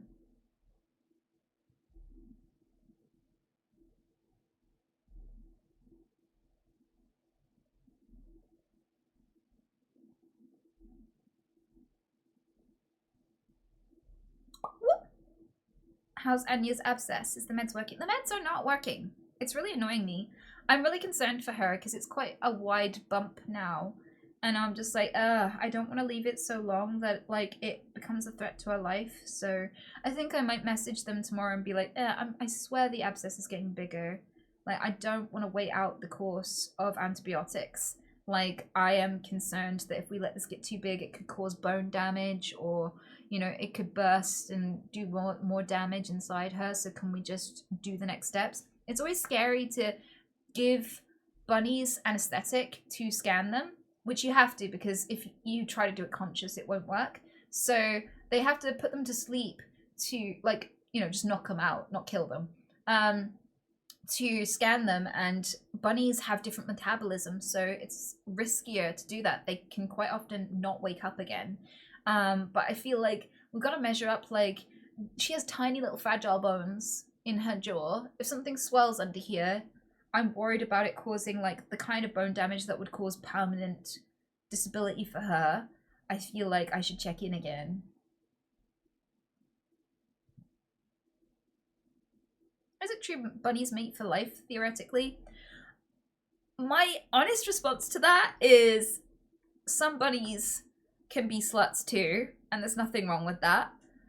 Some bunnies, they mate for life. Some bunnies are betrayers who pretend to mate for life and then break the bond and really upset their partner.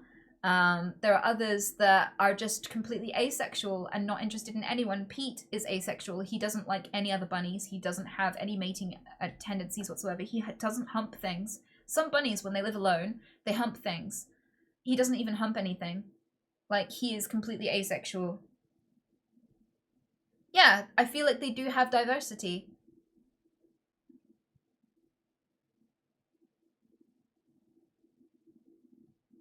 I mean, if you Google it, it will say, like, there are warrens and there are roaming males that mate with the females and stuff. But, like, after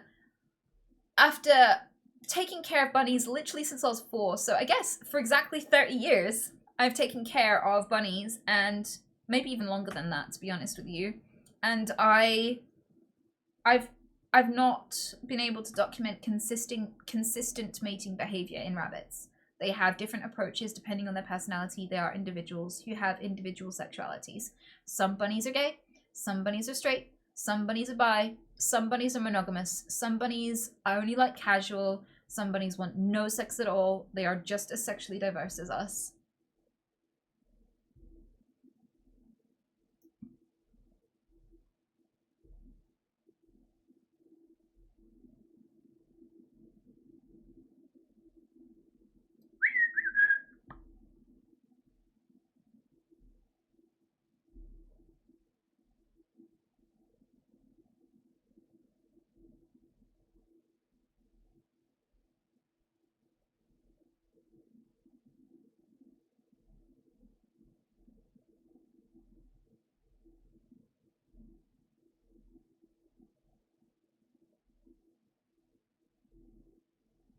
Ever been able to predict bunny sexual behavior?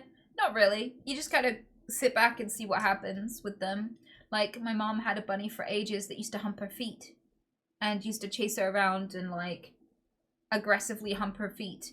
But only if she wore socks. If she took the socks off, he wasn't interested. But he would run away with her socks. He would, like, binky around the house with them and love them. But if she wore the socks, he would try to hump her feet quite consistently.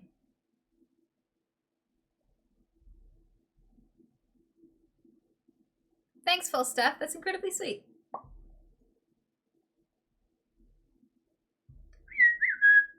What?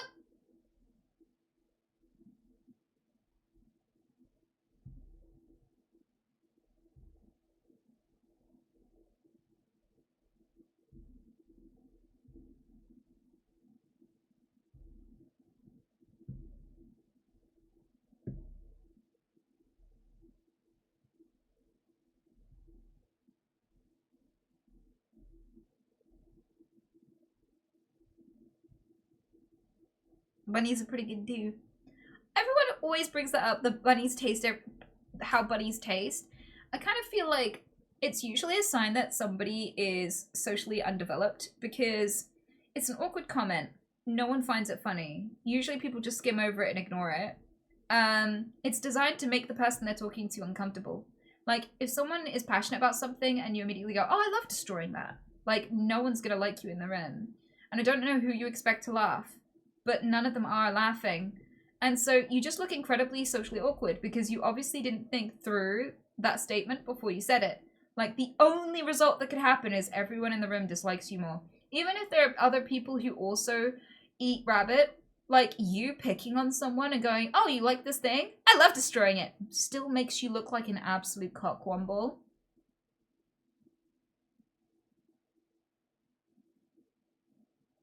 If anybody makes an awkward joke like that, go, sorry, what?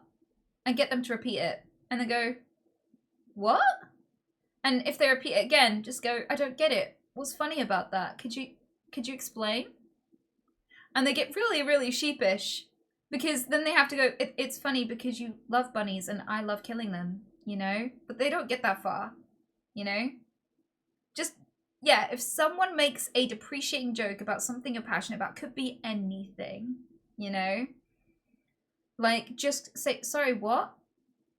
What did you say? What? I don't get it. I'm sorry. What's the joke? What?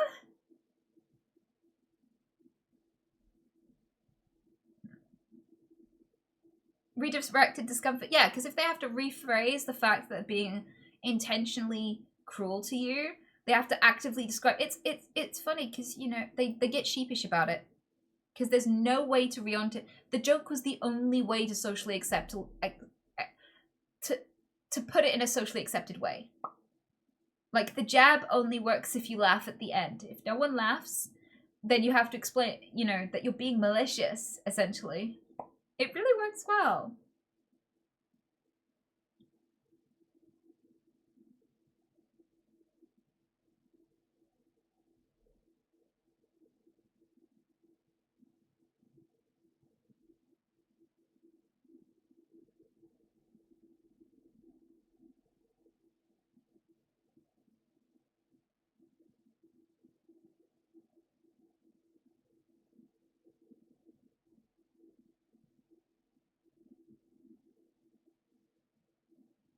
One of my in-laws made a joke about feeding rats to snake, and they made a joke once, and everyone just glared at them, and they never did it again. That's amazing. Yeah, I kind of feel like it's amazing when everyone in the room is just like, yeah, no, we don't accept passive-aggressive cunts here. Like, if you have a problem with someone, talk to them. Don't just be all passive-aggressive and, like, make bitchy comments about them for ages. Like, that's not socially acceptable. Don't be a fucking wuss.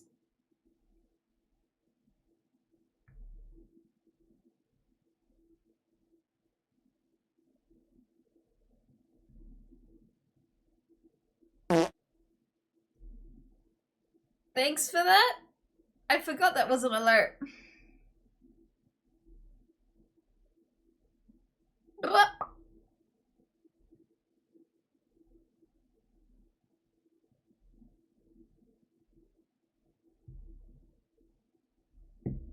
The worst is when the guy continues no matter what. The funny thing is, I feel like people are less desperate to have friends now. Like, a lot of that dynamic would quite often happen when you lived in a small area or you'd been friends with someone for a very long time and you felt like you had to keep the peace. So you know that they're a bit of a twat, but you're like, but we all love them anyway. And it's like, you don't have to love them anyway. You have actual access to anyone in the world. You do not need to put up with the shitty friend anymore. So I feel like there should be more social correction than ever before now.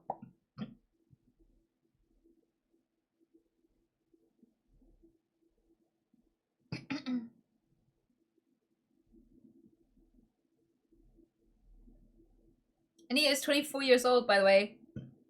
It's okay, we don't need to keep joking about or insinuating that I look young for my age, because my value is not directly correlated to how close to childhood I am. Like, people are like, no, but you look so young, to women. And it's like, it's okay. Like, I'm fine with aging. I don't think that my value is dripping away the less fuckable I get. And honestly, you don't even have to be breathing for people to still want to fuck you if you're a woman. So I just am not worried that that's a token that's gonna run out.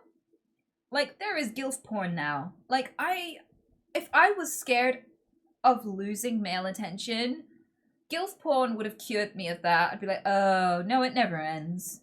But, like, stop acting like it's this special thing when women look closer and closer to childhood no matter how long they've existed. Women are not more valuable when they look like kids, when they're closer to being a kid, when they look naive, when they look small or vulnerable. That is not important. It's not some great award to bestow on someone. You know, it's fine. We don't need to play that game. I'm not gonna lie about my age. I'm quite relaxed about it. Some people keep their age a secret. I'm really fucking proud of it. This is me loving life at 34. Fuck you.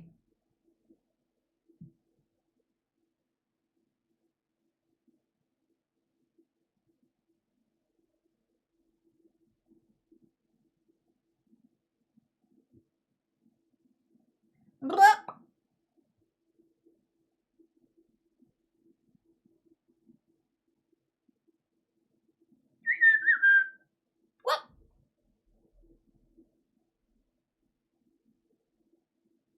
Damn, that's sad you feel that way. You don't think there's hope for love regardless of age? What? I feel like you just skipped everything I just said. Like, I'm literally saying that you could you could fall in love at any age and that people can find you attractive at any age, so there's no need to, like, pretend that I haven't aged as a compliment.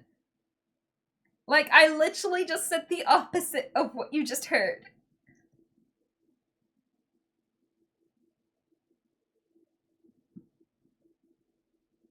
But yeah, I'm fine. No need to lie about my age or make jokes or tell chat that I'm younger than I am. I don't give a fuck. Like, I feel like I meet so many people who go, "Wait, you're 30? What the fuck? How are you 30?" Because they think that women get to, like, 29 years old and 11 months and, like, 28 days, and then, like, all of a sudden, blip, at midnight, they turn into a little old crone, right? There are so many people who think that women just snap from, like, 29 and fuckable to 30 and pensioner, you know? And I just kind of feel like now we have a generation of 30-year-old women who feel like they're in their prime and are just showing what 30 looks like. You know, I feel like we're slowly unraveling that weird fucking delusion people have.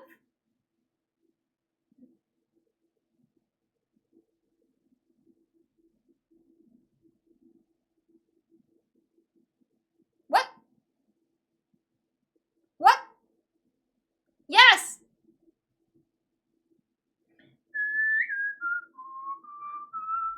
The wall rhetoric. Yeah, quite a lot of the stuff that we give women shit for is usually just projection.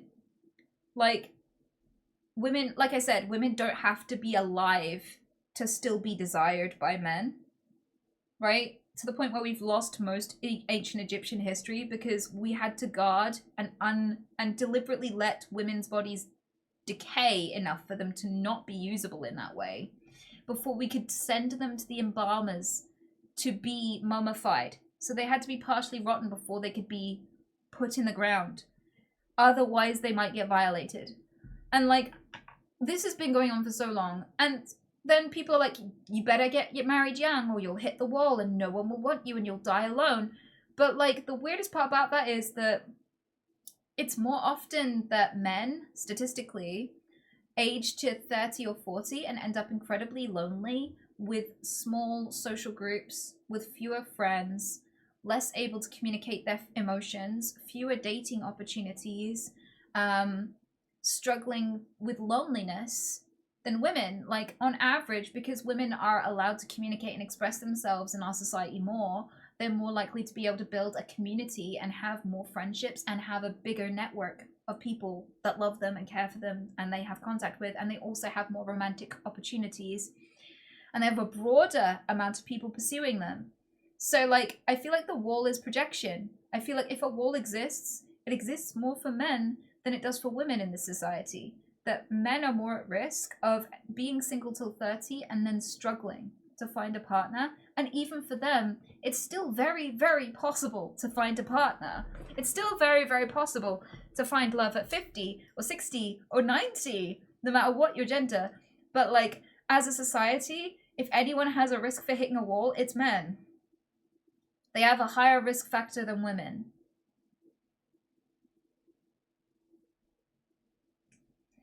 And also, this applies to a lot of things, like condemning women for being sluts, when men are more likely statistically to accept a sexual proposition from an attractive stranger on the street. So in studies, if you get a woman in social experiments, a hot woman, to just walk up to people and go, hey, I've seen you around the campus a lot, I've seen you around the street a lot, I've seen you around, you know, this area a lot, this supermarket a lot, I think you're really hot, and would you like to go to bed with me? Almost 100% of all the men, whether they were in a relationship or not, said, yes, I would like to go to bed with you. Where do you want to go? And almost 100% of women, when presented with an attractive man who said exactly the same voice line, almost 100% said no. I think it was actually 100%. I don't think any single female, whether they were in a relationship or not, said yes. Not a single one, right? So this idea that women are sluts or women are devious, projection again. Women getting vilified for a behavior that's typically found more often in men. Like, women are accused of being gold diggers. And I can safely say, since I've become a streamer, there are definitely male gold diggers. They exist. They absolutely fucking do. And when I say I would love a stay-at-home partner to play computer games with, so if they wanted to help out around the house, I would happily be in a relationship where I'm the breadwinner. So many people in chat are like, sign me up. I don't care who you are. You could be anyone. I would do that. Fuck it. Let's go. Let's go. I wouldn't even need to see the woman. I would do that. 100%. Don't have to go to work. Who do I fuck? Right? So many of the things that we stereotype women for are more often found in men. It's usually projection.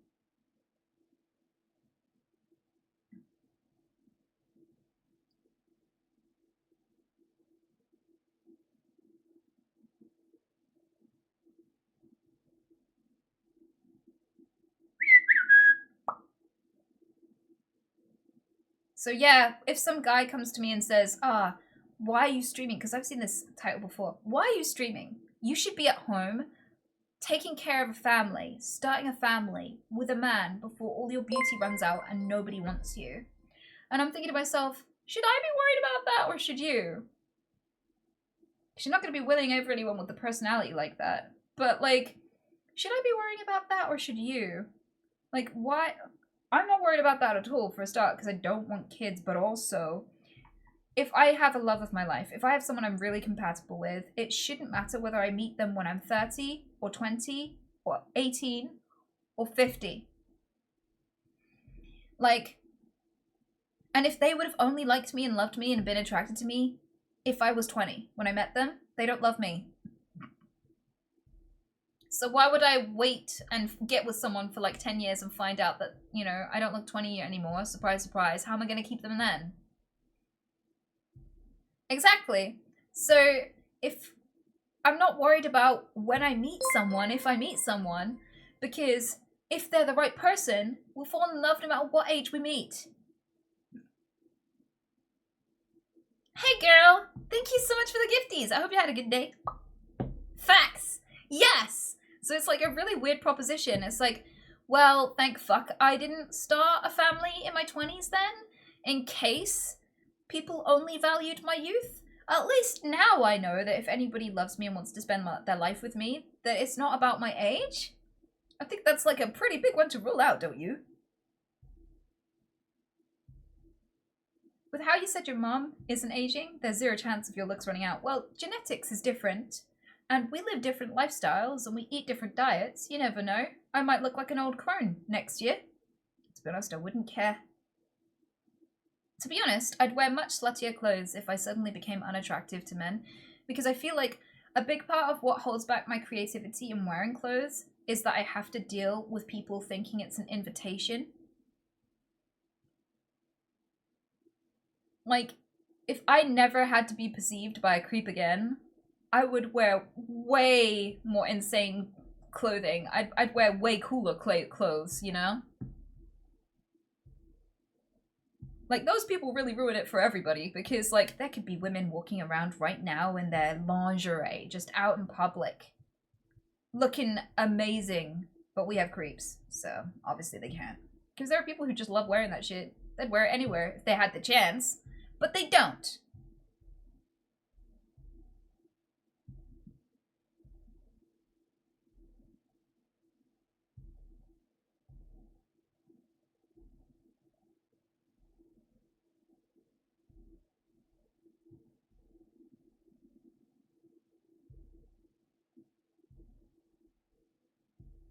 I like this song. You do? It's, what is this song? It is Crime Wave.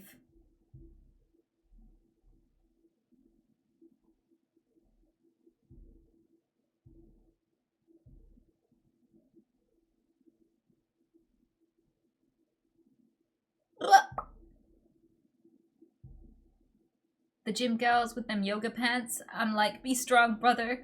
Yeah, I always find it weird when someone can't get on with their day in the presence of a hot woman and they act like it's the hot woman's fault. That's always made me so fucking puzzled. Like when people are like, look at this man, and they film some random woman minding her own business in sweatpants, like in those yoga pants. And they're like, look at this, so indecent, disgusting. How am I supposed to work out when this is happening? And it's like, that's a you problem, dude. Like, I'm attracted to women, and it has never got in the way of me existing. Like, I could do my job in the presence of hot women, I can focus, I can work out in the presence of hot women. In fact, it genuinely makes me happier to know that hot women are in my environment, because it's a symbol of safety. It's like, oh, you feel comfortable and safe here? Fantastic. I'm gonna get on swimmingly. Like, fucking hell. Like, something looking nice destroying your day is a new level of pathetic. And they think that everyone else should have to dress for their feelings. They don't have to grow as a person and get over themselves and, like, learn to have a decent relationship with their own sexuality and inner thoughts. They're just like, no, you should take responsibility. Wear something else. Go shopping. Buy a whole new outfit to make me comfortable. Are you kidding? Like, how self-absorbed do you have to be? But I didn't go to school, you see? Well, I didn't go to school much. I had like essentially about a year in total of formal education, luckily. Because there are so many schools that send girls to home from school because their outfit's too revealing, and it'll be like if your bra strap is showing under a tank top, or if your short is like 2 inches above the knee or something like this, then you have to go home because you'll be a distraction to the boys. And it's like, are you kidding me? Like, when are these boys going to learn that the world isn't about them? And that if they find someone attractive, they can't just censor that person. They have to learn how to function and focus around people they're attracted to. That they have to learn that they aren't entitled to touch people that they're attracted to. They have to learn that the world is going to have attractive people in, and you're going to be expected to work in it. And think in it. And learn in a world with attractive people.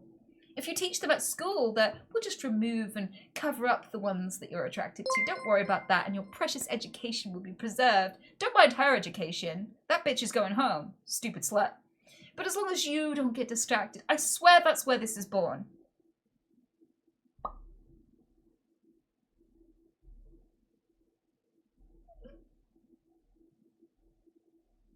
I think you're right, to be honest. Yeah, and I don't know, I like to give men credit. I like to think that men can learn and be attracted to people at the same time.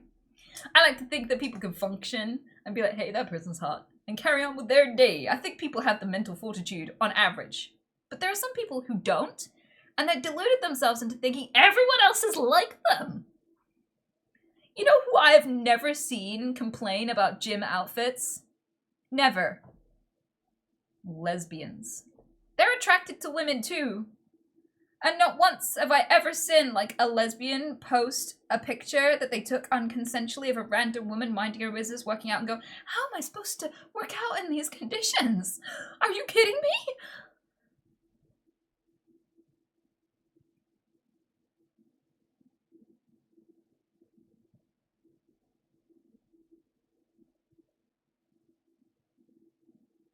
The problem is that males sexualize everything and can't control themselves. So I'm not a male, but hopefully the men agree with me. I don't know. Maybe this is offensive. I hope what I'm about to say isn't sexist. But I feel if men can't control themselves, they don't deserve rights. That our whole society is kind of built upon the idea that everyone is a sentient individual who has control over their own actions. And that if there was, if a penis was a disability where you no longer had any actual control over your actions and therefore could not decide whether or not you were a danger to other people, you should be kept at home. But it's not a disability, and you can think, and you do have control of your will and your sexuality. You don't have to, like, make it other people's problem. Like, you don't have to assault people. You don't have to, like, demand that people cover up when they're working out and things like this. Like, you could just be a normal, sentient human being. And if you're not capable of that, you should get help. Because there's no fucking way that if men can't control themselves, that they should be allowed to be in power, or have control, or be a teacher, or, like, get predominant care of children. Like, how would we ever give any father the right to see their child after a separation if they can't control themselves? How would we ever make them prison workers and prison guards if they can't control themselves? Like, how would we give men rights if a penis was a cognitive disability that stops you controlling yourself? That is absolute bullshit.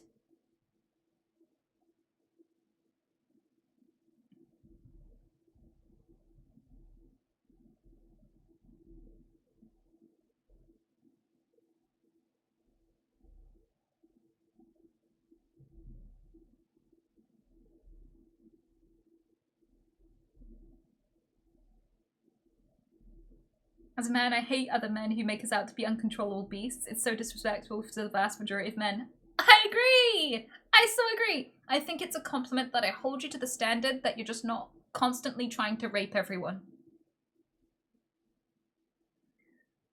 Like, yeah, I think me holding men to a standard where I'm like, I expect them to be decent people, is kind of me, like, that is a form of respect, right?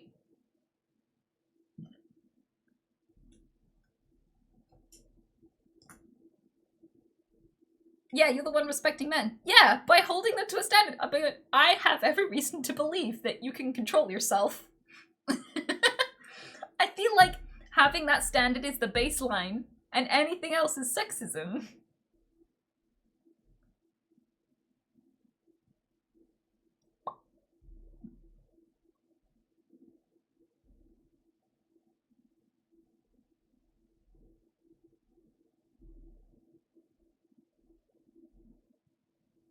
But, like, I kind of feel like women should be allowed to breastfeed freely without harassment, and that harassing someone who's trying to breastfeed their child in public should have a 5-year prison sentence and a sex offenders register. Like, if you shout at a woman who's trying to feed her kid, if you try to move them along, if you discriminate against them in any way while they're trying to feed their kid because you've sexualized it, and because you're attracted to them and it's making you uncomfortable, so you think the kid should starve, you're a public menace. Kids should not have to breastfeed in toilets. Like, it's crazy to me that so many women go to public restrooms to breastfeed their child, and both you and the child are listening to someone have the squits next door. And you're stood in this dirty, tiny little cubicle. You know, and that is not where a kid should be having dinner. Fucking hell. And anyone who wants that for a kid, there's something wrong with you.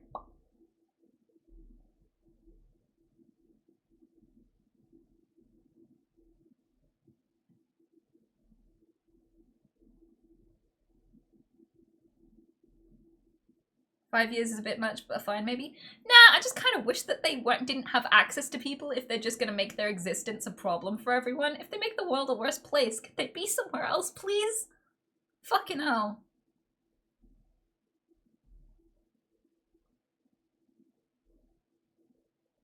If you walk out the front door and you have access to loads of people, you have access to the public and other human beings, and the first thing you do is march up to a child and go, could you starve that bitch, please? I'm getting horny.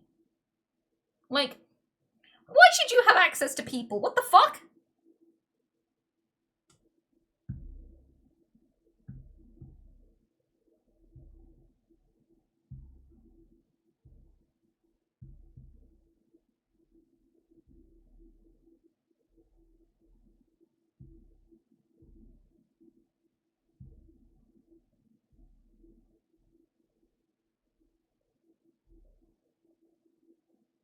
I'm a troll from ancient medieval times. It's so cool that Under Bridges has internet now. Like, my Wi-Fi always cuts out when I go under bridges.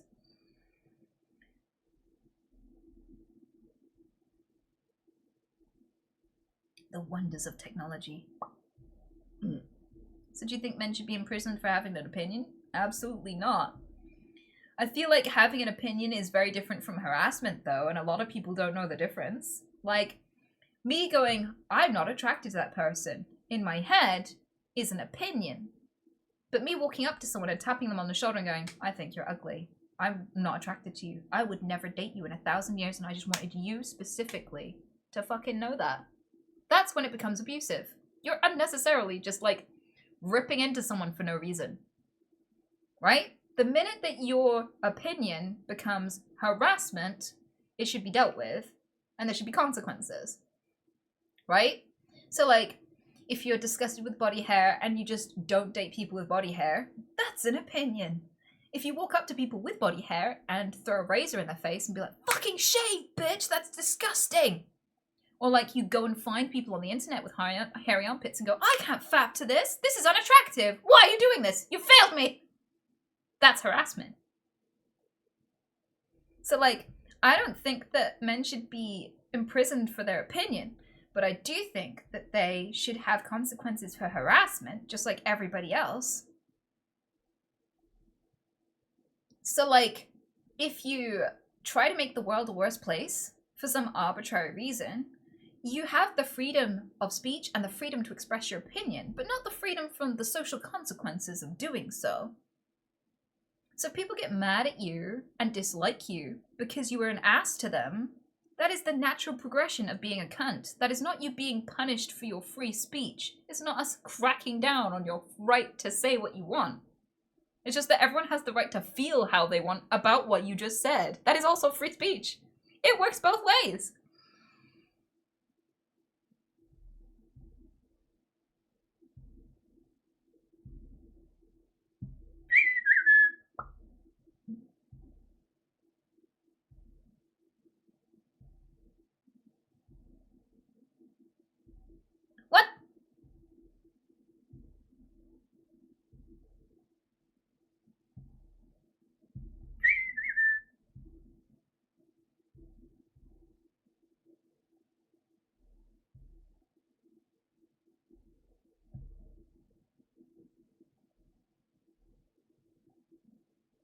What? How do you deal with the isolation created by your idiocy? I don't know if that compliment is directed at me, but I do find ways to be social despite my personality as an impairment. I mean, I don't have many friends. There's only 2,000 of them hanging out and listening right now. Of course, I wish it could be more, but, you know, given my idiocy, my sheer inability to come up with anything positive to say, I've managed to scrape just a few people together to spend time with, and it really does fill the gap.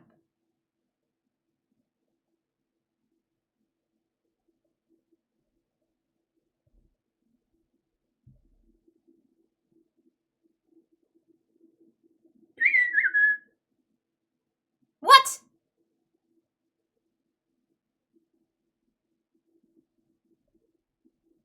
Not your isolation, the others that want to isolate. Oh, okay. So, if you wanted more friends, personally, I would recommend working on your phrasing and communication. That might help, because, you know, knowing what you're on about always helps people interact.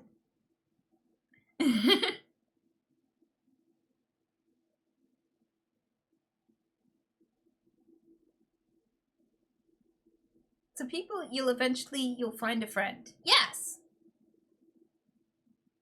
Reverse parasocial relationship. Common sense people unite.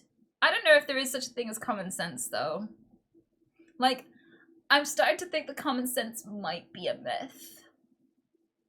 Not because people, you know, sense isn't common, but because what people think is common sense is totally unique to them and their environment. So specifically. Yeah, it's really true. Like, some people might think it's common sense not to pick the purple flower in your back garden because that's deadly nightshade and that will cause you seizures and, you know, will literally fucking kill you. And other people who have never had a garden growing up, know literally nothing about plants, would not consider that common sense at all. They'd think that it was common sense to know that you can put gum in holes you've made in the wall and then just put paint over it and it completely hides the hole so you don't have to pay, so you get your deposit back. That might be common sense to them in their environment, but not to the posh kid who's moved into like their first place and mummy and daddy have taken away their allowance and, You're making it on your own as a bartender for the life experience. Not that you need it though, because the inheritance is coming. And they may not have a fucking clue that you can fill cracks in the wall with gum. But they might know which order to eat all of the forks and spoons at the dinner table. Which order that goes in. That might be common sense to them. You know? And in Australia, it might be common sense to be scared of the really tiny, vibrant-looking spiders, but be totally chill with the big ones. The big ones are fine. You're like, alright, mate, that's Phil. He's over probably twice a day. He's alright, any fist bump. You know?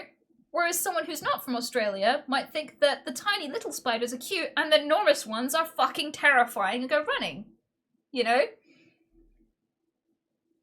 Like, the fucking tourist is like seeing you remove an enormous cat-sized spider from your house and go, you're brave. And then 5 minutes later, they're cupping a tiny little spider and the Australians looking at them like, you're brave. You know? Common sense is way too specific to be real.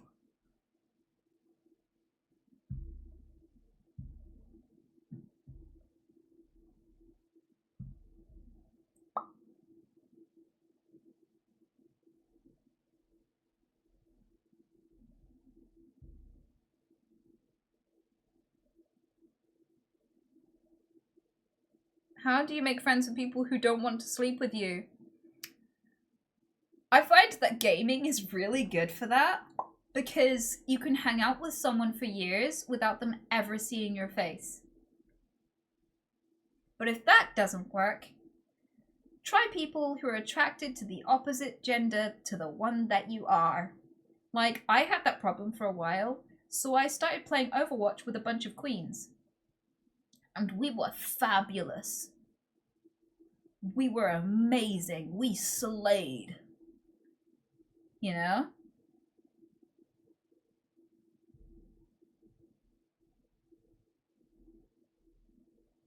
I did partake in some gaming. Exactly.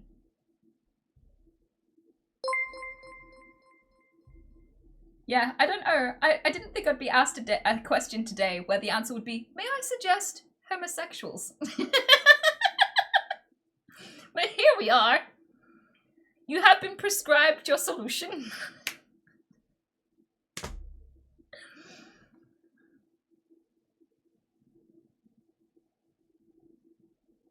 Thank you, Doctor. You are so welcome, girl.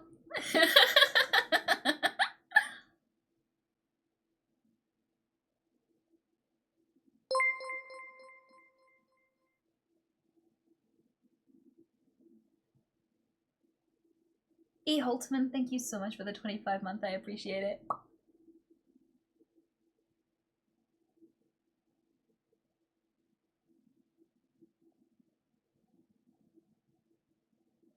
It's usually a good answer, to be honest. Us straights are rarely a good solution.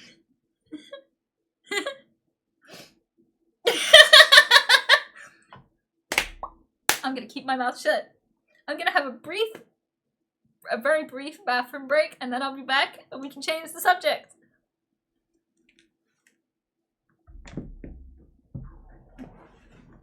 Yep.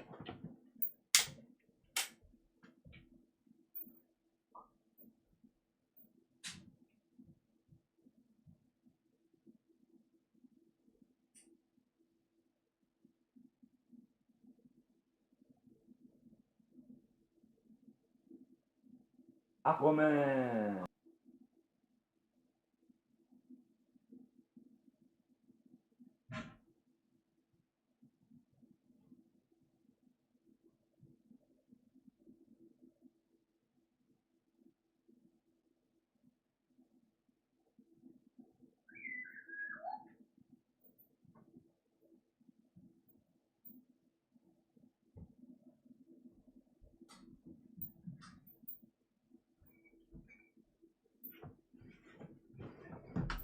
Hello.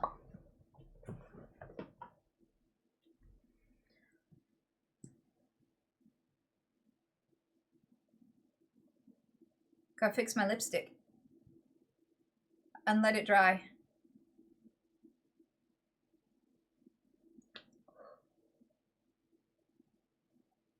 Yeah. So about them chairs, huh? Yep.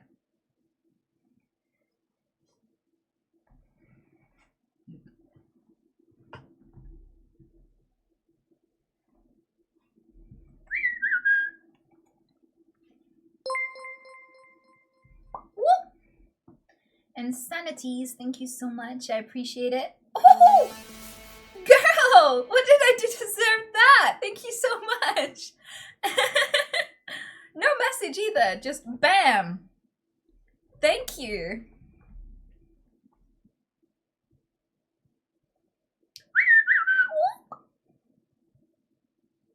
Well, I hope your day is as good as you just made mine, sweetheart. Thank you. Surviving until 34. Fuck yeah! I intend to keep doing that for a while, though. This might get expensive for everyone involved.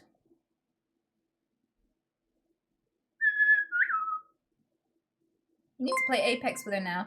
I would be happily. We don't play enough together, honestly. Mainly because we have a significant like experience gap. Like, she is absolutely insanely good at the game, obviously. And I am mediocre on my good days. Like, it's a good day if I didn't feed, essentially.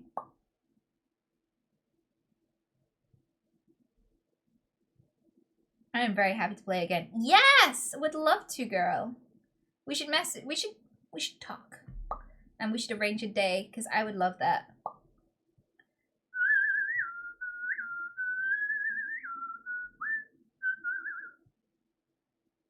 You're so mediocre, yet you crush every tournament. I haven't come first in a while. Just second or third, quite consistently. Which is just like, ugh.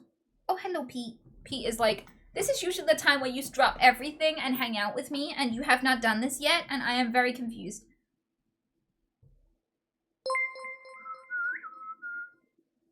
What? Peaks? I'm supposed to pay you, bitch? Mods just get confused sometimes. Yeah.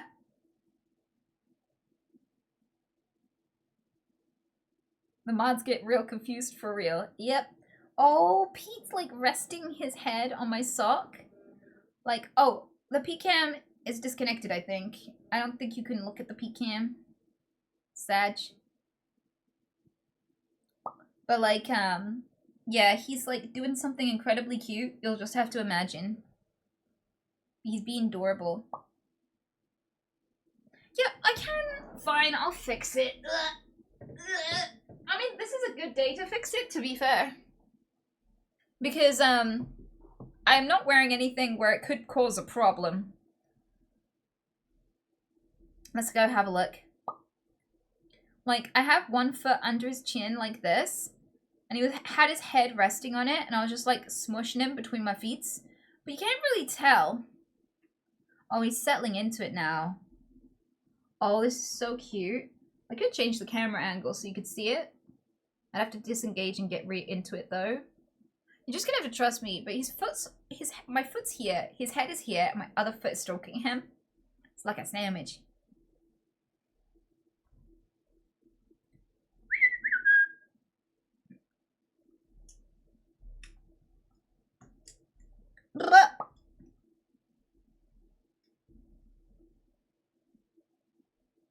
We need a bullet cam just for Pete.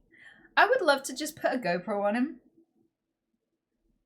But knowing me, it would be a disaster and I'd accidentally show something I shouldn't. Like I'd have my knickers up to dry or something.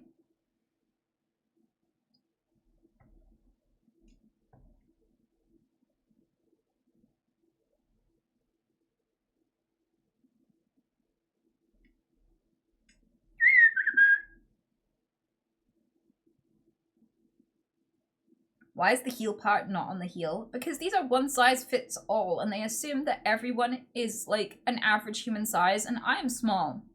But actually, this is kind of weird because they are women's socks, and a size 5 shoe is actually the average size of a woman's foot in the UK.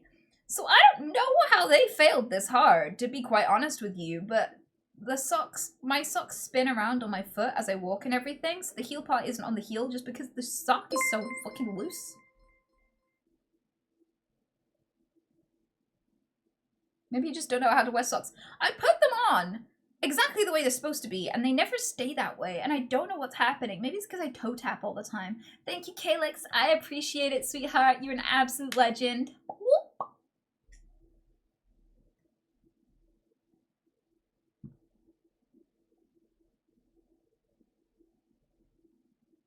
Where's Pete's box? In another room. Like, I wouldn't have his litter tray in the same room as me because that shit's stanky. Like, I don't wanna be smelling his wheeze. Even though I change it really regularly, you know?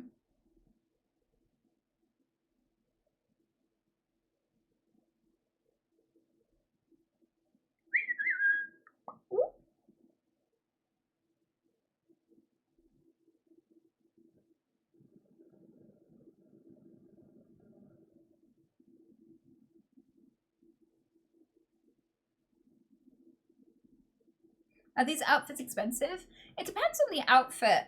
This one costed... So, the tights that ended up making this arm thing were probably about £4. This tank top was probably about £4. The trousers were probably about £30. That puts us at about £38. If we include like underwear and socks and stuff, and the wig, like if we include like literally everything I'm wearing, it would be somewhere in the realm of like £60, 70.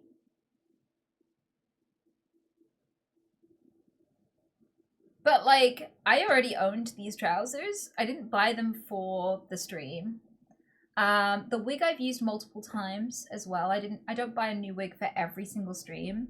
So they have multi-uses. Then it's the same for these tights. I've had these tights like this since the first GOTHMAS, so, you know, and they have been reused, so I didn't have to buy that for this as well. Oh yeah, and the belt, I forgot the belt. I think the belt was relatively cheap though. I can't remember where I got it, but I don't think it was that much. I'm gonna guess like £80 tops, but given so much of this outfit wasn't specifically bought for this stream, and some of this stuff is just stuff that I just had lying around that I would have worn anyway, I don't know if it really counts towards the cost of GOTHMAS. But on top of that, like, because the black tank top, one of the tops I'm wearing is actually only like something that I would just normally wear anyway. Yeah. One of the 3 tops I'm wearing.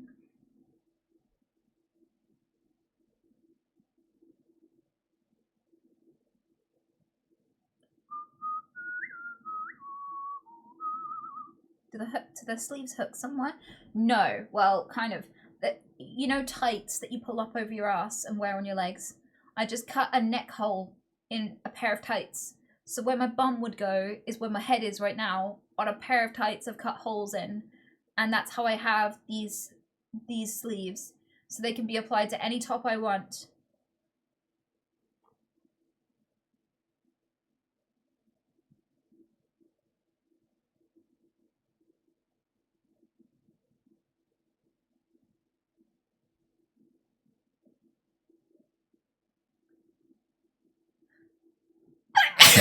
Excuse me.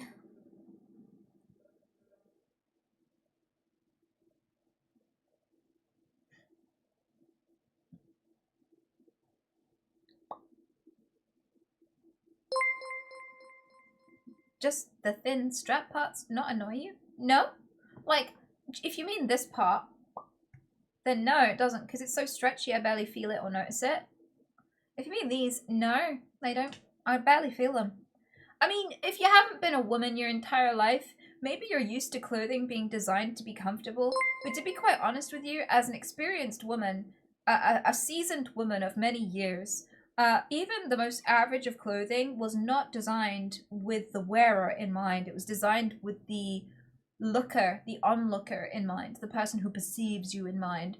So a lot of clothing just is not comfortable, is not well-fitting, is not well-designed, does not have pockets, digs in weird places, you can't sit down in it, like these sorts of things. And people are like, yeah, that's what you deserve. Stop being a woman if you don't like it, just don't woman then.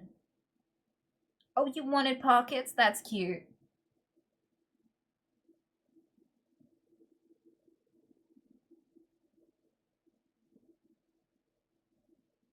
I dress like a man, so I'm a very inexperienced woman. I want to be a woman. I reckon if you want to explore all of the other kinds of clothes, I think you'd absolutely ace it, honestly. I just want to be comfy. Don't we all? Don't we all?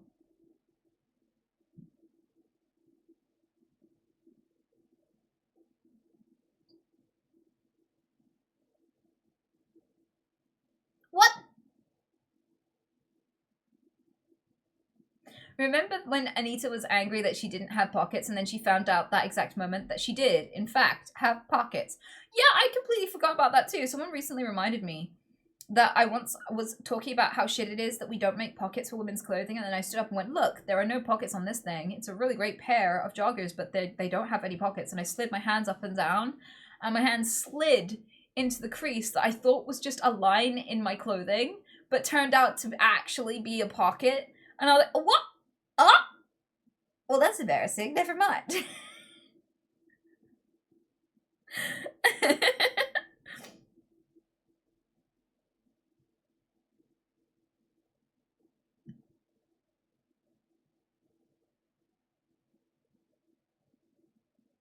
Why'd you need pockets when you have a purse? Well, here's the thing. The reason why we have a purse is because the fashion industry wants us to buy an expensive purse. Men don't need a purse because they have pockets. You got it the other way around. Like, we only need a purse because people don't make pockets. And they don't make pockets so that when you go to the clothing store, you buy purses too. And then you have to buy a purse for every outfit. So you have to have multiple purses. Otherwise, it would just look silly. And so they make more money out of you. They deliberately make everything they cater to you is useless as fuck.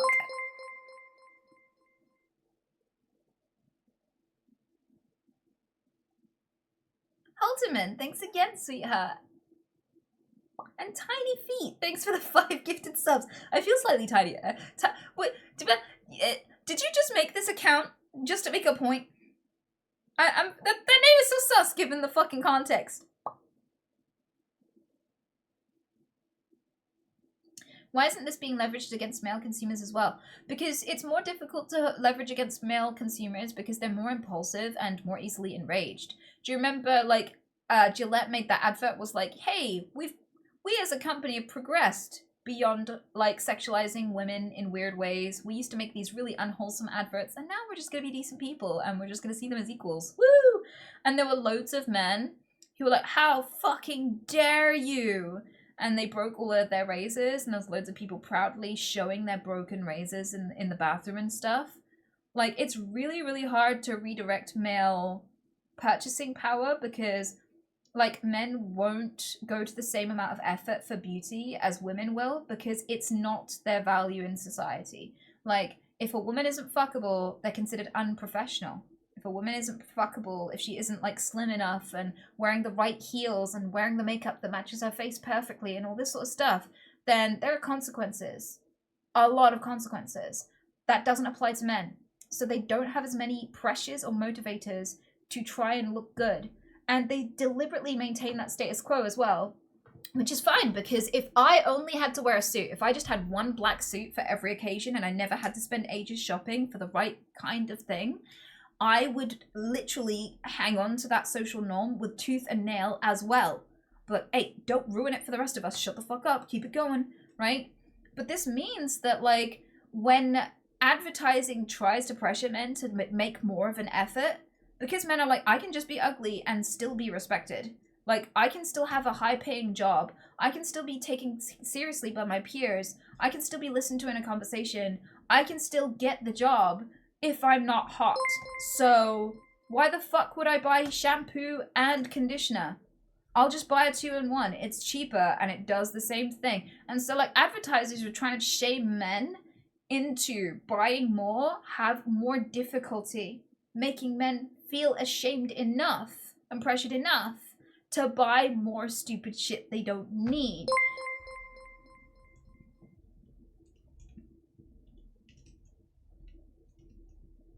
Yeah.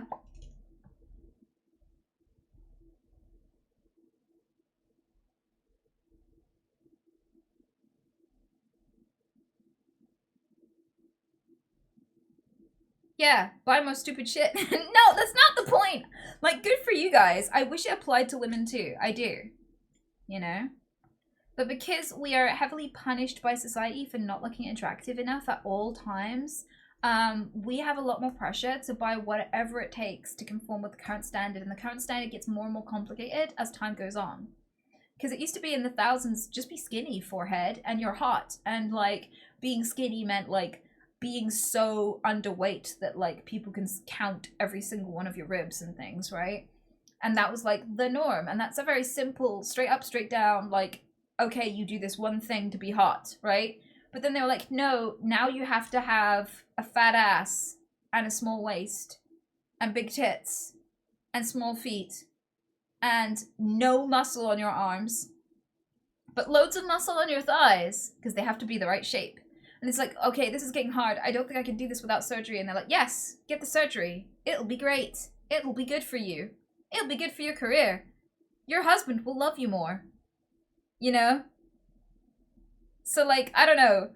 It's really difficult to keep up with. And people will get so mad at you for not conforming to it. I just don't see the same energy being brought to men. And I don't want it for anyone else. I don't even want it for us. Right? So, like, there'll be women who spend their lives learning how to compete as athletes. And they will get muscular. And I'll be like, God damn, they look so beautifully crafted. They look like they were handcrafted by a god. Like, sculpted out of marble. They look amazing. Like, there was this gymnast, and she is quite strong looking and sturdy. Because she flings herself in the air for a living. Like, that is the thing that she specializes in. Is doing somersaults and shit, right? And she got a gold medal. And all of the comments of her holding her gold medal on the beach in her bikini were, men don't find this attractive. You're disgusting. If anyone's attracted to her, you are gay. This is disgusting. Men don't like this. Why would you do this to yourself? This body type is fucking disgusting me. I can't handle it. This makes me want to vomit. Vomit emoji. Vomit emoji. A young woman. I think she's a teenager as well. These were all adult men. So, like, we live in that environment where you can't be a top athlete. You also, first and foremost, have to look hot. You have to look like a Miss America bikini model and have that body type. Otherwise, everything else you do doesn't matter. So, like, of course it's easier to pressure us to buy whatever it takes to be accepted.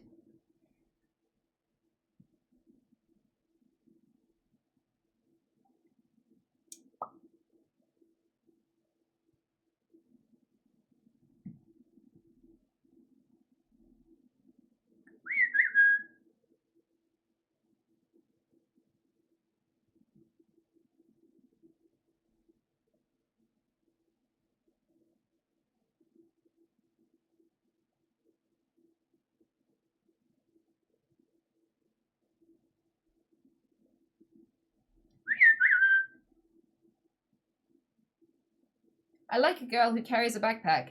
That is a very, very low bar. I love it. I feel like finding love is going to be very easy for you.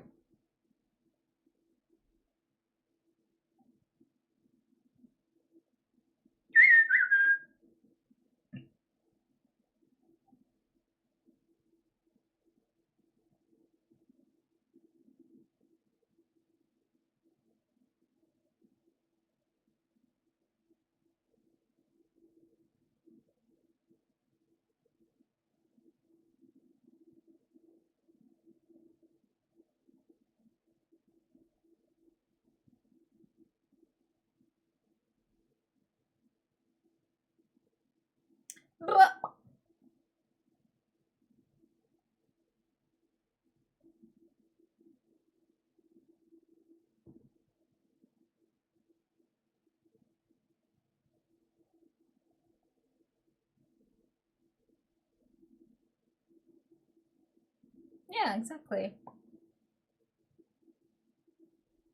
But like, my thing... Oh. I'll wait for this donor to clear. Thanks for another really great goth stream, dude. You really show a lot of people they can express themselves without fear and set a great example for how to break away from insecurity and regressive people, and that's admirable. Thank you. I appreciate that. That's incredibly sweet. I was gonna say, like, one of the things, I've gotten significantly stronger since I started working out a few years ago. I feel like the muscle never truly disappeared, but it's mostly like deflated, and I'm still quite strong. Like, I haven't got a single friend. Every single one of my friends I could pick up. Like, I could literally lift over my shoulder. I could carry them out if there was a fire, including all of the men who weigh like 2 times me or more. Like, one of the fun things I like to do when I'm drunk is sling people over my shoulder and do squats with them and stuff. Like, I've got a lot of lower body strength.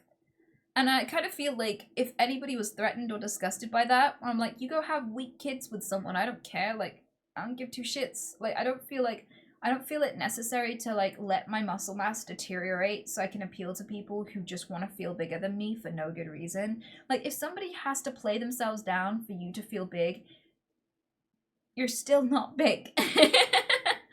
Like, if you compete with someone and they have to tie their arm behind their back so that you have a fair chance to feel like a man, that doesn't prove anything, does it? So I am fine with it just weeding out pathetic people. I really am. Like, I've never let it pressure me to be more, like, to act like I'm weaker than I am. Ever.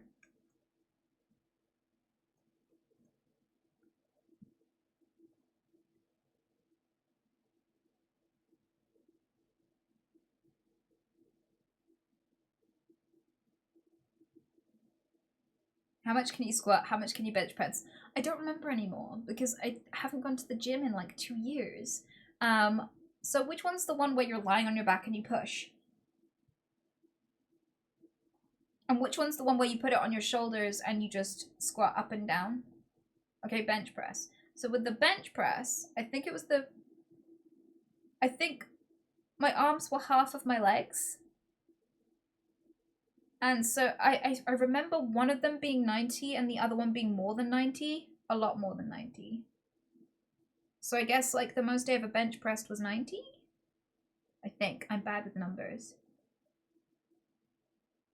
But I just don't feel it when I'm squatting. Like, it got to the point where it was harder to like hold it up here than it is to just squat it. I never really feel it in my legs when I squat stuff. Like, it's more trouble to keep it balanced on my shoulder than it is to squat. I'm just like, I don't feel anything. It's the same with Romanian deadlifts. Like, I'm like, is this supposed to exercise something? It doesn't feel like anything. No matter how many weights they put on, it just does not feel like difficult at all, ever. And that was one of the things that really surprised my personal trainer, was he'd keep putting on more and more weight, and he'd be like, are you sure? What the fuck? Are you sure? More? Because I'd be like, yeah, like, what muscle is this supposed to be exercising?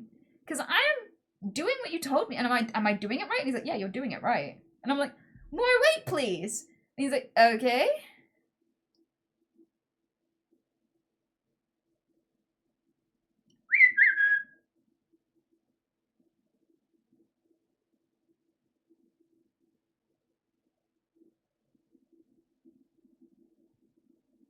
Have you ever carried a drunk person home from a pub or something? No, I have never been the designated adult. It may surprise you to know. I'm not the sober friend. That's not me. I've never had to be carried home.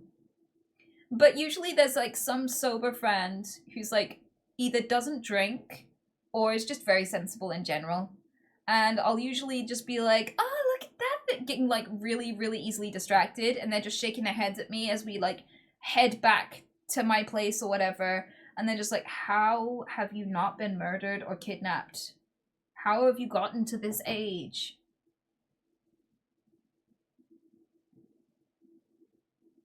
But like, it's just silly stuff.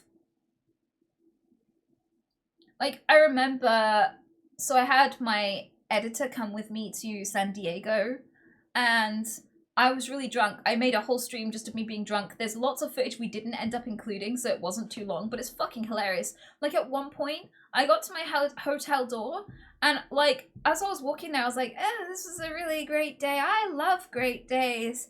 I can't wait for food and bathroom and bed, and then all of a sudden, I, like, Sonic jingled and just took some damage. I don't even know how. I just like stumbled and all of my rings fell off all of my fingers and like all of my change fell out of my purse that I wasn't even holding. It was just like and like just in every direction, just everything shiny of mine just spilled everywhere. And like he helped me find them all and I still somehow forgot one and he posted it to me. Like, I lose everything. I lose everything. I lost my passport when I went to Rotterdam. I lost it, and I realized I'd lost it just before I did the meet and greet, and I just decided not to be stressed about it, because I was like, being stressed about it will not find my passport. I can't miss the meet and greet. And being tense and upset during the meet and greet will just mean that people traveled to see me, just so we could hang out and be awkward and them not know why. And a bunch of you have social anxiety, I can tell, right? I can tell by the fucking sweat. So I just know that if I was standoffish, I'm like, cool, thanks. Next, right? And it was just because I was in my own head about the passport. You'd all take it personally, like, what did I do? Why did she hate me? So I just decided, I'm not gonna be stressed. Fuck it. I've lost plenty of things. I'll find it. So I was just like, yeah. And I just decided to be happy and I'll be like, if I'm gonna stress, I will stress when it's useful to stress. Like, I can just put a pause on this emotion and be like, this isn't useful right now. Bye. And just be like, hello everyone, yay! And then after, I just like, before I get stressed, I'll just make sure that there's nothing I can do about it. So I did everything I could about it. And I got it back, because it's like the Netherlands people. So, and they're all wholesome and nice. So someone just handed in my passport, obviously, to the place where I lost it. It was at a bar.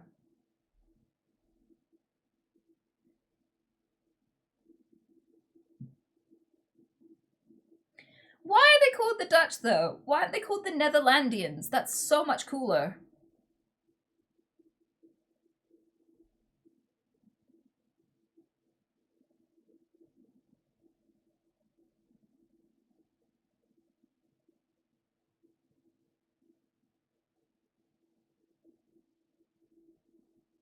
What pictures used on your passport? I'm not gonna show my fucking passport on the stream! Why'd you want to know? That's so sus.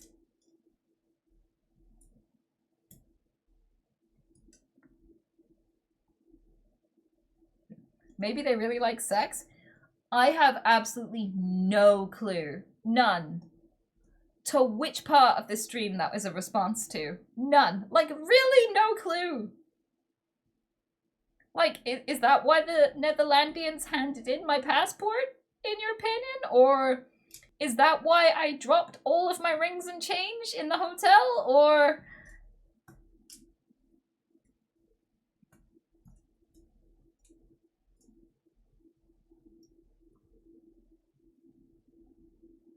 That's a meme about passport pics being absolutely awful. Mine looks outlandishly good. Like, it's so weird. It looks like an AI-generated version of me, and I don't know how, and I don't know why, but I do know that if I need another passport photo, I'm going back to that fucking booth, despite the fact that I'm pretty sure I saw two people mating on it at one point. I was stood outside a shop waiting for my mom to be finished shopping, and there were two people where some lady was sat like this on the stool, and a guy was sat like this underneath the lady.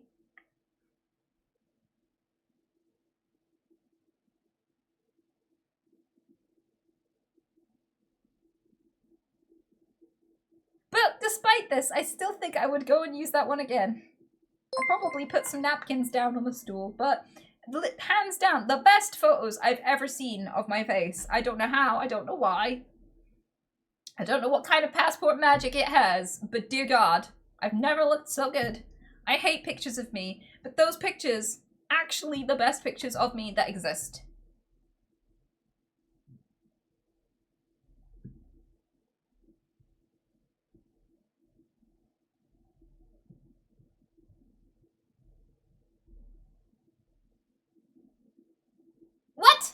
spicy.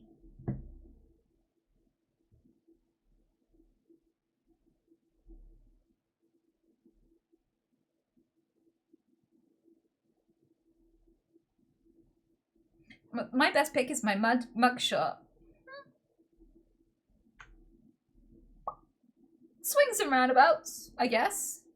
Maybe they just had a really good photographer that day. One of my friends lost all their wedding photos because their wedding photographer recently loaned out the only SD card with all of their wedding photos and recordings on to somebody else who formatted it and then recorded over it. And they never backed up their wedding photos when they went home. So all of their wedding photos are gone, right? And I'm thinking to myself, like, how do you keep your job after that? Like, how does your reputation stay intact? Like, are you just going to be, like, overqualified for mugshots and things now? Like, what happens to fallen photographers?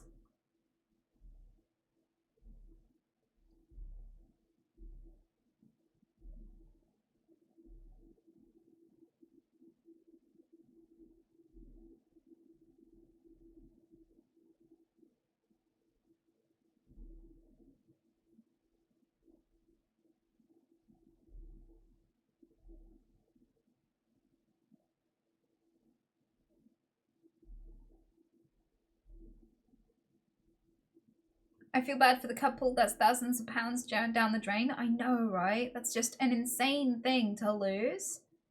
And to just not have for the rest of your life. I'm so sad. I'm so sad for them. And the thing is, I was gonna take pictures. I was! And I looked at all the fancy cameras and recording because it was like really, really high-tech shit. Like, they were really good. They had such good equipment. I was like, nothing I take is gonna be anything near what they take. So I'll just wait for them to post their photos. You know? If I want to remember the occasion. But like, no. Apparently that was a terrible fucking decision.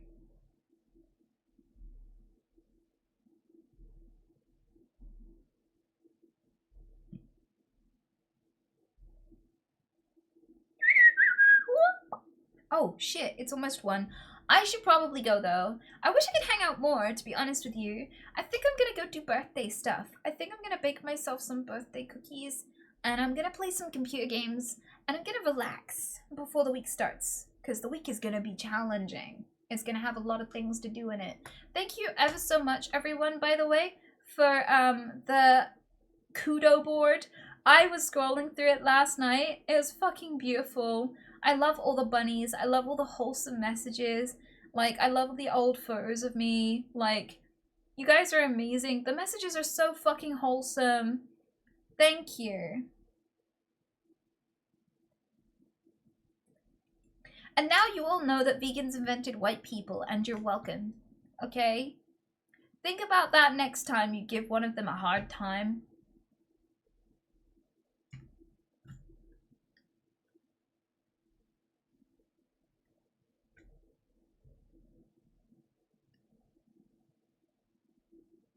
Thank you for inventing white people, sweetie. You're welcome. I take full credit. Yep, it was me. Karina, thank you so fucking much for the 3,400 bits. What a specific number. I wonder why.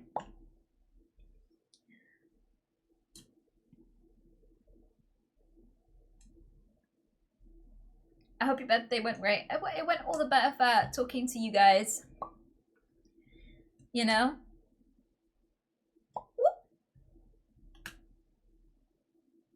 I gotta try and be photogenic for a few minutes and then I'm gonna stuff my face. I hope you have a great weekend.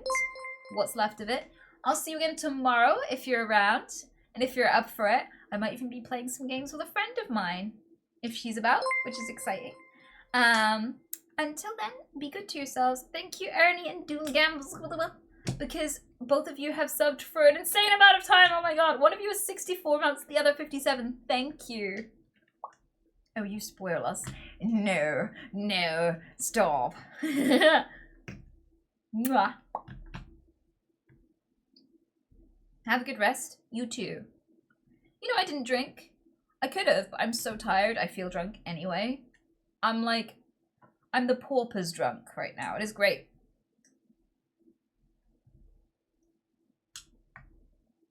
Enjoy the rest of your birthday. I was about to say you too. Oh my god, that's almost as bad as saying you too when like the fucking waiter says enjoy your meal. Ah! But whenever your birthday is, I hope you enjoy it too, Sonny. See, I like to go to bed. Goodbye, everyone. I'll raid real quick, but I won't stay. I will go to the end credits because you never see that anymore. I'll click someone nice. Let's give someone nice a cute little raid. Oh, this lovely wholesome fella, this absolute Chad.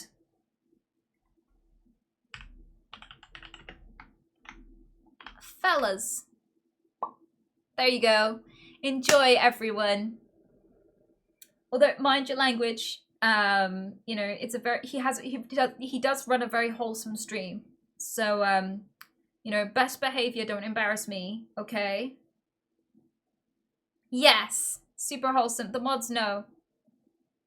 Especially one particular mod who fanboys so hard for Taxi. It's adorable.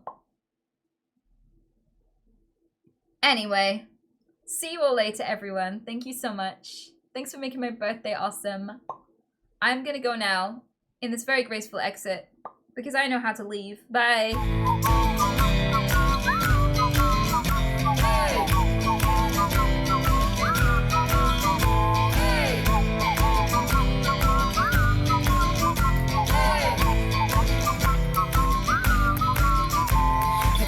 Reading about your dick and made out that it was kinda thick. No, sir, I would never do that. Then you're probably not to chat. Ever asked a woman to get off a chair and then complaining that she's gotten fat? No, sir, I would never do that. Then you're probably not to chat.